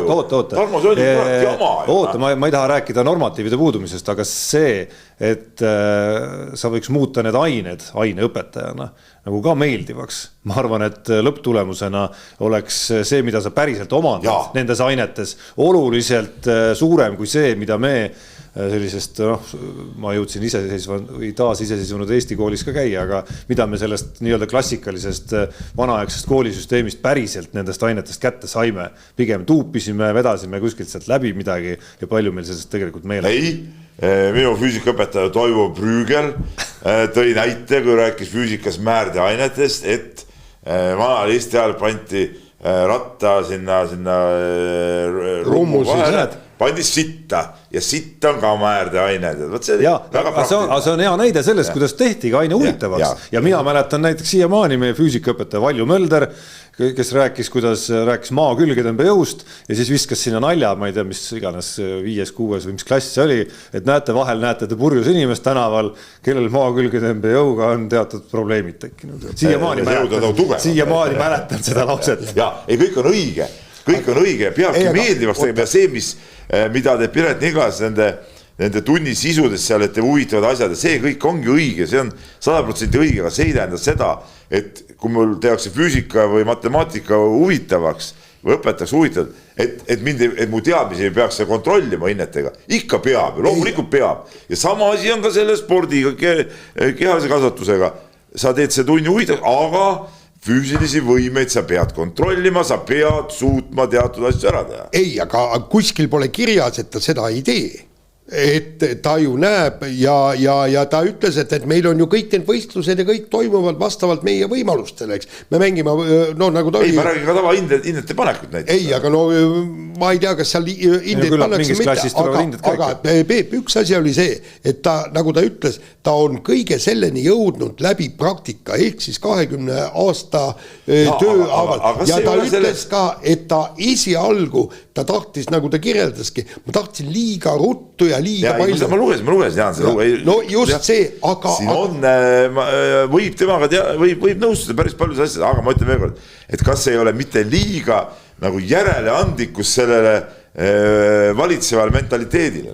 No samas jälle ei ole, kui lapsed tulevad ja tahavad teha kõike seda liikumistundi, pluss siis nagu seal oli, väga osavalt tegi siis valikaineks, mis oli matkaoskuste arendamine on ju, et kõik ka, et kui lapsed tulevad ja nad tõesti arenevad just sellega, nad õpivad puu otsa ronima, kõik muu ja sama oli ka võistlustega, nagu ta ütles, et laps ei stressa sellepärast, et ta on viimane ja ta näeb oma nime sealt viimaselt, sest ta teab, et tema nime ei panda, ta tuleb ka järgmisele võistluse. Proovib seal võib-olla keegi sai oma elu esimese 3. koha ja see stressab sellepärast, et seda ei ole välja pandud. Ei, tema pannakse üles. Need esimestele 3 antakse diplomid karikad, aga seina peal ei ole. Vaat, ja näiteks teine asi, mis oli ka, see ei mahtunud lehte, on see, et nad käivad ka oma väikse kooliga, käivad ka rajoonivõistlust. Ma saan aru, see ikka nii, ei, kuula, aga seal on see, et ütles, meie ei suuda väikese koolina konkureerida nende suurte kooliga. Nii, aga kuidas seal käitutakse, on nii, et kas kord 6 või kord 2 kuu jooksul on siis tähendab üldkogunemine, kool tuuakse kokku ja tunnustatakse kõiki, kes osalesid rajooni võistlustel sõltumata sellest, kas ta sai esimese või viimase koha. Et see on suur asi, et sina lähed ja esindad meie kooli. See kõik on õige. Neid lugusid ju hilisematest tippsportlastest, kes võib-olla kuskil, ma ei tea, 2. või 4. või 5. klassis olid veel rivi lõpus põhimõtteliselt, neid on ju küll. Just. Kuule, aga laseme nüüd kõlli vahepeal. Nii, läheme kiire vahemängu juurde, teeme nüüd kiiret ka, sest muu töö vajab ka tegemist. Paide jalgpallimeeskond kaotas koduses jalgpalliliigas võõrsilt Transile ning peatreener Ivan Stoikovits sarjas mängutingimusi, nagu ma sain aru, et kus nad mängisid seal. Narva seal, Narva, mis iganes. See on seal, mis tuld ja tõrva vist saab siin juba pikemat aega kõikides jalgpallipodcastides oma kvaliteedi eest. Ja siis sarjased tingimused on piinlikud, ma ei ole treener sellise liiga jaoks. Et põhimõtteliselt jutt käis ikkagi sellest, et jalgpallurid ei saanud oma tegelikke tehnilisi oskusi välja näidata, et pidid seal kakerdama ja mängima, niukest, ma ei teagi, mis asja. No sellise lausega, mille sa sõnastad siis, et ma ei ole treener sellise liiga jaoks, on muidugi lihtne, et alati on võimalus ära minna. Et kui sa nagu selliselt ehitad üles selle kriitika. Jaa, aga teine asi on see, et mida sa pead tegema. Kas siis tõesti see, uurisin ka siit-sealt ja 3. kohast, eks see. Kas see tõesti Narva jalgpallistaadion vastab nõuetele, kas ta on siis tõesti säärane, nagu ta peab olema? Ma ütlen alati niimoodi see üks asja peale. Aga tingimused on mõlemal võistkonnale võrdsed. Ei, absoluutselt. Aga kas meil on... Üks on võib-olla arvnud rohkem sellel i parema staadion teine on see kehvemas olus arvnud trenni tegema kõik. Aga mis see parem on? Ei mängime kõik seal lollakal Lilleküla staadionil või? Mis see Narva mõte siis on? Alati võib viriseda, et ma ei tea, see ja saal on kehva ja korvid pole õiged ja ma ei tea, mõni asi ei põle siin või. Aga mis parem variant siis on? Ärme mängi siis või? Ei vähemalt sul põrand põrkab, sa saad palli põrgendada. Ei põrka alati, kurat.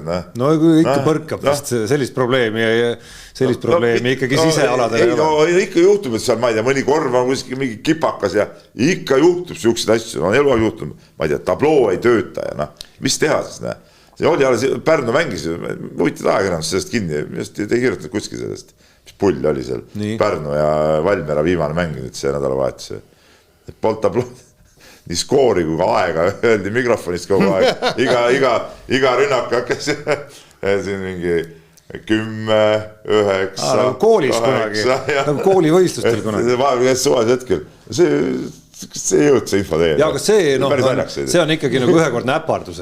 Siin ütleme, kui me hakkame märtsis jalkat mängima, siis teatud väljakud... Nõus, aga ma küsin üle, mis lahendus on see? Ei mängi Narva viskab välja liigasse? Tuleb väga muud lahendust ei ole, kui tuleb väljakute kvaliteeti kiirendatud korras paremaks saada. Jaa, aga ja kokkuvõttes mõlemad võistkond mängisid täpselt ühel platsil. Või mängida või hakata hiljem mängima. Kuule, aga me just äsja rääkisime sellest, mis oli naiste meistriliigas Hararat. Kui tal ei täitnud tingimusi, siis ta võis liigas olla. Aga kui sa oma staadionit korda ei tee, siis nii ongi. Mängi, aga sa saadki viimase koha. Ei, mina seda ei... No aga kuidas sa teed siis seda asja? Narva on... Kuule, me mängisime mätaste peale, mis häda oli? Ei, muidugi. Mis sa väljakul siis oli? Mis seal oli mingi tuhamäed olid keset väljakut? Ei olnud, Kuule, Oristaris mängitakse see tamm kasvab keset staadionit, mis ikka saab mängida. Ma mängisin omal ajal, minu kodu kõrval oli see meie küla jalkaplats. Meil olid see kõik, seal männid, õunapud, kõik asjad. Mõnikord lõid palliga vastu, see sügise pool mängib palliga vastu õunapud, õunad kukust alla, jooksid, amps, tõmbasid õunakõrri ja läks edasi. Mis seal on siis? Kõik said mängida ju. Midagi polnud häda. Võta see kuradi pall ja löö sisse. Mis hädaldad? No võt. Asi on väga lihtne. Asi on lihtne, jah. Aga siis olemegi selline ampsu jalgpalli maa siin. Aga me olemegi ju. Tulemused näitavad. No ma ei tea, mis riiki see Stoikovitš tuli. Ta ei ole aru saanud veel, et olema ampsu jalgpalli viljelejad. Ega see serblane, on ta serblane vist? Ega see ka mingi imede maa ei ole, ma olen käinud seal. Sa oled ka käinud seal vist? Olen. Seal on küll kõik nagu prillikivi, ei ole. Kusjuures ma arvan, et spordiväljakute osas on muidugi üsna prillikivi seal. Kuule, mäletad ju... Ei, no kuule, aga me ole siis Serbia liiga treener, kui ei sobi siin olla. Ei, seda ma ütlesin oma jalgse lausega, et kui ta niimoodi ehitab laused üles, siis on siin see sisse kirjutatud, et kuule mees, kui ei meeldi, siis tõesti võid ära minna. Mis ei tähenda, et see probleem, millele ta tähelepanu juhib, et seda olemas ei oleks. Muidugi tuleks väljakut korda teha, kui ei saa teha. Kuule, ta võiks minna ja küsida Konstantin Vassiljevi Flora peatreeneri käest, millistes tingimustes tema mängis. See oli Poola 8. liigas kuskil oli. Ja kus oli niimoodi, et põhimõtteliselt küljejoon oli sama, kui see on see trahvikastist oli paar meetrit eemal ja kõik sai mängitud. Midagi. Ei, ma mängis just seda valdades Spartakiaadi niimoodi, et seal korvikonstruktsiooni niimoodi, et ta oli selle otsajoonega tasana. Ei saadki korvi alt auti välja visata näiteks. Ikka mängisime ära.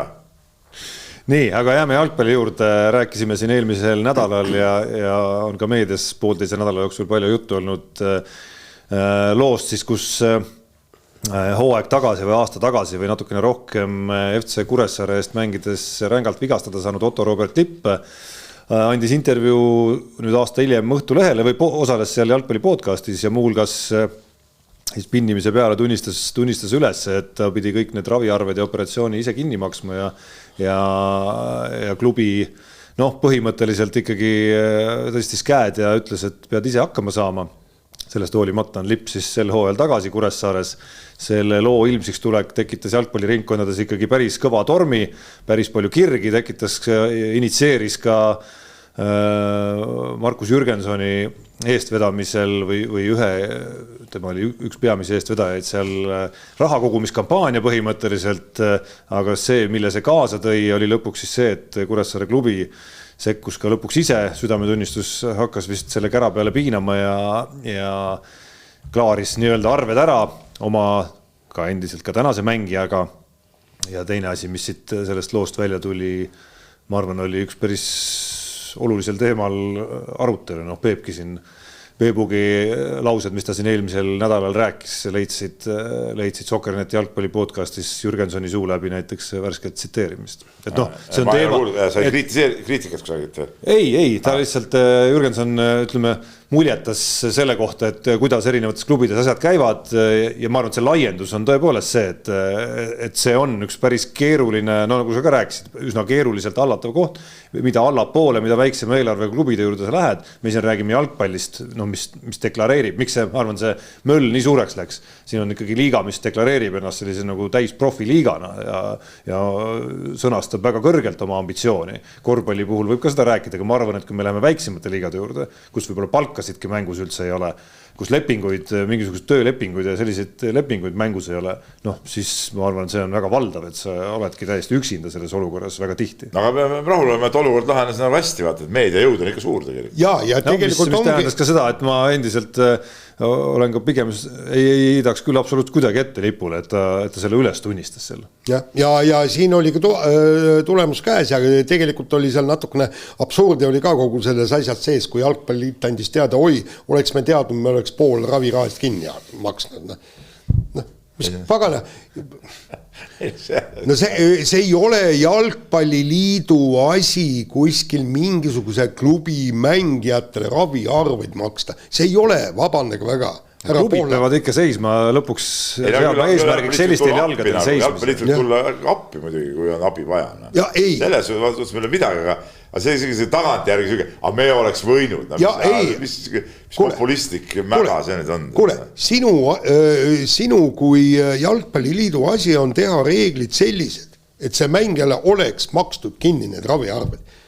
Ja mis siis, kui jalgpalliitel homme on siis UEFA ja FIFA presidendid ütlevad ka, no me oleks ka ju siis võinud kinni maksta, eks?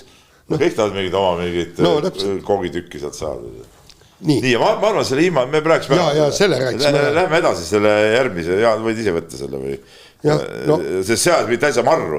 Ma eelmine nädal, ma ise räägin. Ma tevi vaadanud kumbki teid mängu otse. Ma vaatasin penaltiseeriani, ma ei jõudnud otse. Ma vaatasin 2 õhtut järjest vaatasin penalti ja jutt on sellest, et see meistrite liiga 8 finaali penaltiseeras jättis Madridi Atletico ründaja Alvarese tabamus lugemata, sest ta libastus ja varr näitas topeltpuudet. Otsuses ma pole nii pettud tundega magama ainult tükk aega. Et mis see täielik pask, ma ütlen, maakeeli. No kurat küll, mis seal siis oli? Kuidas see kuidagigi mõjutas seda, et kas väravad sai tõrjuda seda penalti või ei saanud või see lööki või kui seal oli või mida, kus see suut, ma vaatasin seda otse. Ei, seda palja silmaga ikkagi. Ei, mina ei näinud seal mitte mingisugust puudet, et palja täielik jamana ja lihtsalt rikuti ilus asi ära, lihtsalt rikuti korralik seeria ära sellega. See on ju täiesti lubamatu, see on nagu jalgpallifännidele nagu okse peale oksendamine. Ma kuradi istun kella 1 seal, vaatan seda, ootan neid penalte ja siis mingisugune varrimees lihtsalt rõgastab mulle peale sellise otsusega. Ja, aga Peep, seal on... Ära hakka õigustama. Ma näen, saada nii õigustada, ära hakka ajama. Ma tahan lihtsalt öelda seda, et reeglites siis peaks olema... Mis kuradi reeglites? Seal ei olnud ju, kus sa nägid seda? Ju siis mingi riivakas seal oli ikkagi selle tugijalaga, mis libises. See ju näitab küll seda, kui idiootseks on nende varride ja hujarridega nagu mindud. Või siis ikkagi võiks ka reeglite tõlgenduses olla mingisugune selline klausel sees, et iga terve mõistuse ja pilguga seda olukorda vaatav inimene saab aru, et see ei olnud katse kuidagi moodi, et see, et ta libises seal ja see, et see õrn puude tuli, see tegi tal penalti löömise raskemaks. Mitte see ei olnud katse kuidagi moodi kasu saada. Mängis endale ette. See reegel ilmselt on, eks. Ja, aga Peep, sa mõtle nüüd, tähendab, sa oled see kohtunik. Sa lõpuks näed selle ära, et seal oli tõesti topeltpuugend, pall läks vastu tugijalga. Ja kohtunikuna sa tegelikult oled kohustatud ju selle reeglit järgi selle penalti tühistama. Ei, ta ei näinud ju midagi, see tuli kuskilt varrist talle kõrva. Ei, jaa, aga kui ei, ma mõtlen ka varri... See ongi mindud nagu liiga peeneks nende asjadega. Vaata, korvpall on minu arust siit on hea paralleele tuua, seal on ka tõlgendamise asja päris palju ja seal on ka lollusi, millega tegeletakse korvpallis, millest üks on siis see üritus oma väljaku poolel, kui sa näed, et vastane tuleb viga tegema, siis teen nagu lähen viskele, eks. Olukorras, kus me saame kõik aru, et mitte keegi ei lähe kunagi, välja arvatud viimasel sekundil, ei lähe keegi mitte kunagi. Ja see on nagu tõlgendamise asi ja see, mis suunised sa kohtunikele päriselt annad selles. NBA-s minu teada tehti tehti see liigutus sellega ära, et nagu ongi mängus reaalselt ka see, et kas see on nagu üldse mingisuguses universumis mõeldav koht, kus sa lähed päriselt viskele ka mitte, või sa ei lähe näiteks, on ju. Samasugune üks jabur olukord eelmisel nädalal toimus siis selle Olümpiaakose ja Panathinaikose mängus. See oli siis olukord, kus ma ei tea, kas sa vaatasid seda või mitte. See oli lõpupoole üks olukord, kus ütleme siis selja tagant lõi mängija siis palliga mängijalt palli nagu käest ära. Ja noh, see olukord niimoodi peale vaadates on nagu ilmne. Jaani käes on pall, ma selja tagant löön ja minust läheb pall lauti. Aga kui sa päriselt lähed nüüd vaatama nüüd varride või videotega neid olukordi, siis on seal millimeetrite mäng, kas äkki ikka Jaani sõrmed ei ole need, millest pall nagu viimasena auti lähevad. Ja kuna seal vaatamiseks läks, siis tegelikult oligi nii, et siis nagu, et tõenäoliselt vist võis isegi olla see vastasmängija sõrm seal, on ju. Et see on ka see, et mis juhised sa kohtunikele lõpuks nagu annad ja et kas kohtunik, seal see jaburus algaski sellest, et kas kohtunik lähtub nagu sellisest nagu, kuidas öelda, nagu mingisugust tervest mõistusest selles olukorras kuidagi või mingist loogikast, eks ole, et see mees lõi ja seal ei tekkinud mingit ping-pongi veel kuidagi pärast, on ju, mis tõttu teise mehe sõrmed veel puudutasid või mitte, on ju. Ja siis, kui vaatama lähed, siis muidugi leiad sealt, et siin nagu piisavat tõestust ei ole.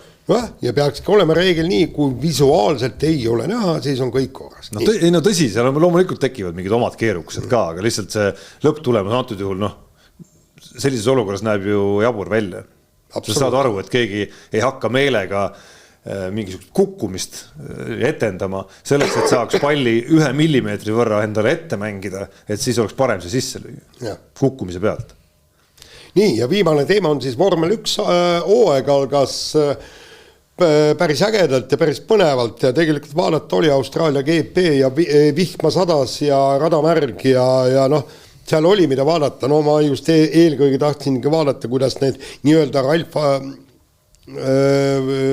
või Aaroni konkurendid, Paul Aaroni konkurendid, kuidas nemad välja paistavad, ega väga ei paistnud, et rohkem rammisid seina ja kõike, välja arvatud Kimi Antonielli, kelle suhtes oli mul ka tõsine kahtlus, kas tema on sõidumees või mitte, aga selgus, et väga vinge sõidu tegi 4. koht.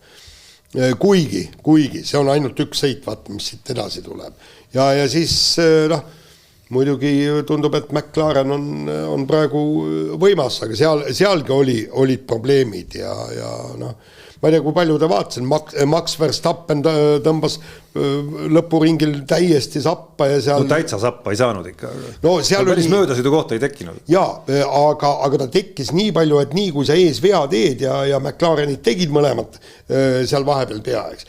Kogu see paganama refi vahetustaktika. Ja siis Ferrarit polnud kuskil ja ausalt öeldes kuulus Lewis Hamilton, täielik 0, 10. koht. Küsib ka veel, kuule, mitmes ma olen raadiost? Öeldi 9. Pärast ütles, et paha lugu, et kehv. Jah, aga põnevusest rääkides või seda ennustades siiski nagu see küsimus veel jääb, et kas antud juhul põnevuse tekitaja oli ilm siiski ka päris suures osas, et kui seda faktorit olnud ei oleks, siis ikkagi oleks 2 McLarenit ilmselt ikkagi kalendriga võitnud. Saame näha Hiinas saame näha. Et kvalifikatsioonis olid nad ka ikkagi ju nagu selgelt kiiremad. Jah, aga eks teised loodetavasti tulevad vaikselt järgi ja kõik nii. Aga nüüd siis laseme kõlli. Unibetis saad tasuta vaadata aastas enam kui 50 000 mängu otseülekannet. Seda isegi mobiilis ja tahvelarvutis. Unibet, mängijatelt mängijatele. Nii, räägime ennustusvõistlusest. Sai muudetud ikkagi strateegiat eelmisel nädalal ja nagu näha, siin ikkagi ei ole mõtet mingi optimismiga siin küsimustele vastates tegeleda. Ehk siis eelmise nädala saldo on selline, et Jaan jäi 0-le, Peep sai 1 ja mina sain 2 punkti. Tema sai 2. Tähendab, siin peab ikkagi nüüd... Täpsustame, räägime nüüd edasi. Revisjonikomisjon peab nagu sekkuma. Jaa, revisjonikomisjon, mida juhin ka mina, kuna Peep elu sees ei viitsi minna isegi eelmist saadet üle kuulama, ma arvan, et need asju kontrollida. Küsimus 1 oli, kas Martin Liiv MM-il tuleb 8 sekka. Te vastasite mõlemad jah. Kuule, see oli nii napilt. No see oli napilt, jah. Kuule, muide, kuule, mäletad, Petrõkinale EOK andis 9. koha eest ju võttis ta palgale, nii et 9. koht, ma arvan, et see on... Aga ma olen selles, aga Liivis on ka kriitiline. Võitis natuke kiiremini sõita või? Jah. Mis see piimhape siis on? Mis mõttes nagu? No kurat, 8. koht pidi tulema, noh. Jah. Piimhape käibki asja juurde. On ikka mees. Nii, küsimus 2 oli eelmisel nädalal, kas võidab McLaren või keegi teine vormel 1 esimese etapi. Me Jaaniga vastasime mõlemad, et keegi teine. No see oli selline. Peep siis McLareni. Ütleme, autospordist minu vastu ei saa. Ei, aga seal oligi jälle... Kuule, see oli ju kindel. Norris jõudis käia kraavis vahepeal ja ikka võitis. Millises kraavis? Sõits välja korraks peaaegu. Nii, ja siis kolmas küsimus oli, kas Eesti käsipallikoondis saab Leedu vastu mängudes vähemalt 2 punkti kokku. Seal vastasite teie mõlemad, et saab küll. Oota, punkti või? Pagan, mina sain aru, et 2 väravat, jah. Et kas 2 väravat viskavad 2 mängu? Ma olen see kriitiline nüüd käsipaldurit suhtes. Ei võitis rohkem väravaid visata, ma ei saa aru. Et võita. Mina sain valesti aru, mina mõtlesin, et kas me viskavad 2 väravat, ma tükk aega mõtlesin ja siis mõtlesin, et viskavad. Nii. Mina juhin vist. Ei juhi sa kuskilt. Jaan 11, Peep 10 ja mul on 8. Esimene küsimus uueks nädalaks. Meil on sul kaksikjuhtimine. Teil on kaksikjuhtimine. Kas Johannes Erm saab sisemaailmameistrivõistlustel medali? Jah, sest et see sakslane teistega nii kõvasti ei tee, ameeriklastest ei ole asja ja Edhammer hüppab kaugust. Jah, saab küll. Ja ma pakun ka, et saab. No ma pakun siis, et ei saa. Sport teadupärast seal võib kõike juhtuda. Eriti mitme võistluses. Nii, küsimus number 2. Kas Eesti jalgpallikoondis saab Iisraelilt vähemalt punkti kätte? No ma pakun, et ei saa. No mina jään ka oma liistude juurde. Ma ainult nii ennustangi nüüd edaspidi. No, üksikute eranditega. Ma olen siis põhimõtteliselt, et jah. No võt. Ei, nii on. Sulin vise. Ja lõpetuseks, kas Keenia ralli võit läheb Toyotale, Hyundaile või kellelegi kolmandale? Ja ise vastan alustuseks esimesena ja ütlen, et see võit läheb Toyotale. Mina ütlen selle Hyundaile. No ma pakun ka pigem Toyotat. Klaar, kirjad. Klaar, nii.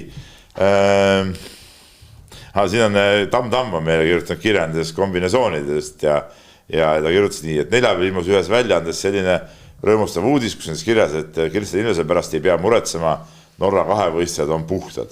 Ja seal siis toodi välja, et pärast seda, kui seal Trondheimi MM-il kombinesoonipettusega vahele jäädi, siis oli Ilvese suhtes ka palju küsimärke ja ka siis selgus, et kõik on hästi. Nimelt korras Rahvusvaheline Suusaliit FIS pärast Trondheimi MM-i kokku kõik kombinesoonid, seda nii suusahüpetes kui kahevõistluses ning avalikustas pressikonverentsil, et kõikide kahevõistlejate hüpperüüd vastasid mõõtmistele ja parameetritele. Nii. Ja siit nüüd küsimus, mida saab FIS kontrollida nii palju hiljem? Kas nad siis ei saa varustust vahepeal nii sättida, et kõik oleks korras sportlased siis? Ei no seal ongi küsimus, millal need kombinesoonid ära võeti. Kui ta võeti kohe pärast võistlust ära, siis sa tõesti ei saa kohendada. Aga teine asi on ju see, et nagu ma sain aru suusahüppajatel, kus diskvalifitseeriti veel 3 meest, et seal nad leidsid kuskilt mingid tõendeid, et nendega olla manipuleeritud. Aga seda ei öeldud täpselt, et seal võib-olla oli tõesti see jäigem niit oli sisse jäänud või oli näha, eks, et seal oli... Kas mul oli kombinesoon nõelutud olla? Mul oli katki, ma nõelusin ära. Ei, sa pead õige niidiga nõeluma. Sa ei saa jäika niitiga linti sinna panna, eks. Et ju siis nad kuidagi, ja kusjuures norralased ei protestinud ka ju selle peale, selle vastu, et kui 3 meest uuesti maha võeti, et olid vait ja nii oli. Nii, aga nüüd on huvitav küsimus tuleb Jaanuselt, et Tartu Viimsi mängus, korvpallis käib jutt, tekkis mängu lõpus huvitav olukord. Oli ühe korvi mäng ja lühikese ajaga läksid vabaviskjoonele Kaspar Kuusma ja Karl-Johan Lips. Teatavasti mängisid mõlemad isa juhendatava võistkonna vastu. Mis te arvate, kas isa mõtleb sel hetkel 100% treenerina, paneks viske mööda või on kuskil sügavuses ka isa instinkt, minu poeg peab sisse viskama? No Jaan, mis sa ütled selle? Kas Margus on su vastu mänginud? ta ju vahepeal oli teistes klubides ka. Aga ta muidugi liigad ei klappinud. Liigad ei klappinud, jah. Ei, loomulikult poiss peab sisse viskama. Noh, siis järelikult tema on parem mängija kui mina treener ja väga lihtne see ongi. Ja seda me ju kõik tahame. Ma arvan ka, et seda, ma ei usu, et Kuusma ja Lips, isegi üks puha, mida nad nagu ütlevad avalikult, et nad kuskil sisemuses poleks soovinud, et poiss sisse viskab. Mis sa Tarmo arvad? Ja kõik suured pojad isadeks oled siin nagu...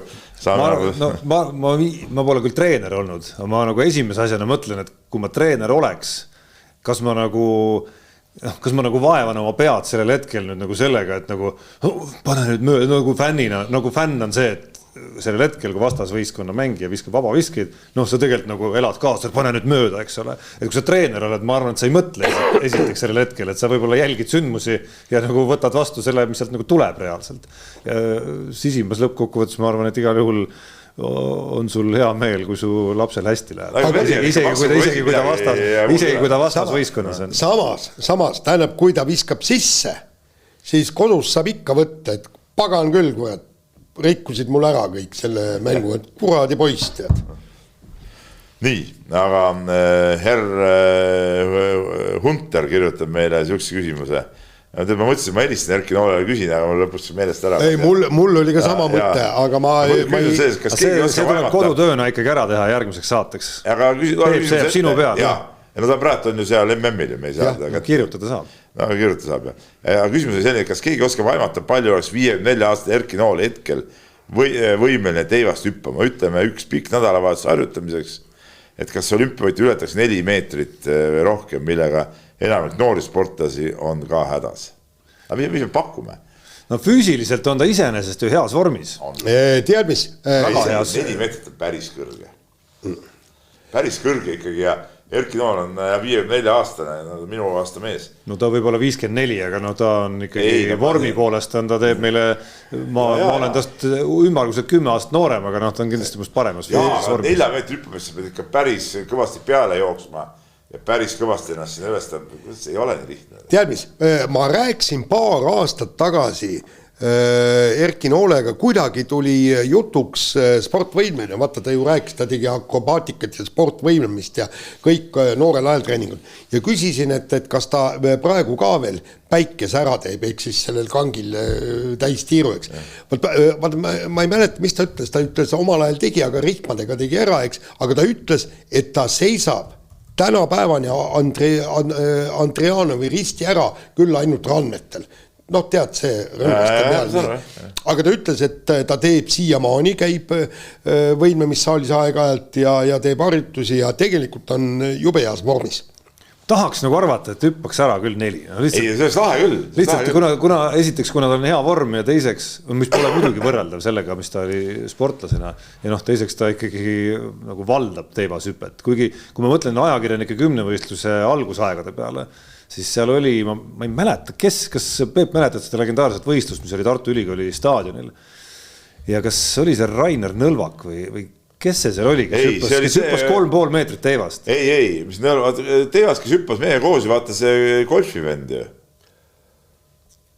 Vaata, noolega koos ta tegigi ju, koos Vahur Kersa, nendega koos tegi trenni minu arust ja tegi ka kümpi ja tal oligi eesmärk 4 meetrit minust teivast hüpata. Ja ma nagu ähmaselt mäletan, aga mul ei tule ette, kes see nüüd oli. Ja ta oli ikkagi suht parimas heas ja tavainimese kohta ikkagi nagu väga heas vormis. Ja ta jäi pidama, ma mäletan just kui ka 3,5 kanti kuskil sellel võistlusel, et tõenäoline võiks ju olla, et kuskil 3,5-4 kandis, aga kolmes pooles ma julgeks küll kindla. Ma võtsin praegu huvi pärast ette veteranide kergejõustiku meistrivõistlust lihtsalt vaadata korras, kui palju, polegi teivast hüppanud siin. Natuke läheb. Ei, nad on ikka karm ala selles mõttes vanemas eas, ma arvan. Ei, aga ma arvan see, et kui nool võtaks eesmärgiks. Ei, sorry. Lea Saapar on naiste teivas hüppes. Ta on veel päris noor tüdruk. Ta on siis 40 pluss vanuses, naised 40 on siin, 3 meetrit on hüppanud, see on naised 40. Seal on 3 meetrit või? Siis ma usuks küll ikkagi noole 4 meetrit. Näed, teivas hüppe, näed. on hüpanud M55 arvestuses on hüpanud sellel võistlusel üks mees 3.20 ja M65 arvestuses 3 meetrit. Ja see 3.20 M55 arvestuses on mingi tulemuskoefitsiendiga nagu 4.12. Mida iganes see ka tähendab. Ei, nad on vanuse. Ma saan aru, vanuskoefitsiendiga, et siuke. No ei, aga no Oolo muidugi kõvem mees, kui kõik need veteranid kokku muidugi. Võt. Nii, aga sellega lõpetame ära. Just, ja kuulake meid järgmine kord. Mehed ei nuta. Saate tõi sinuni Unibet, mängijatelt mängijatele.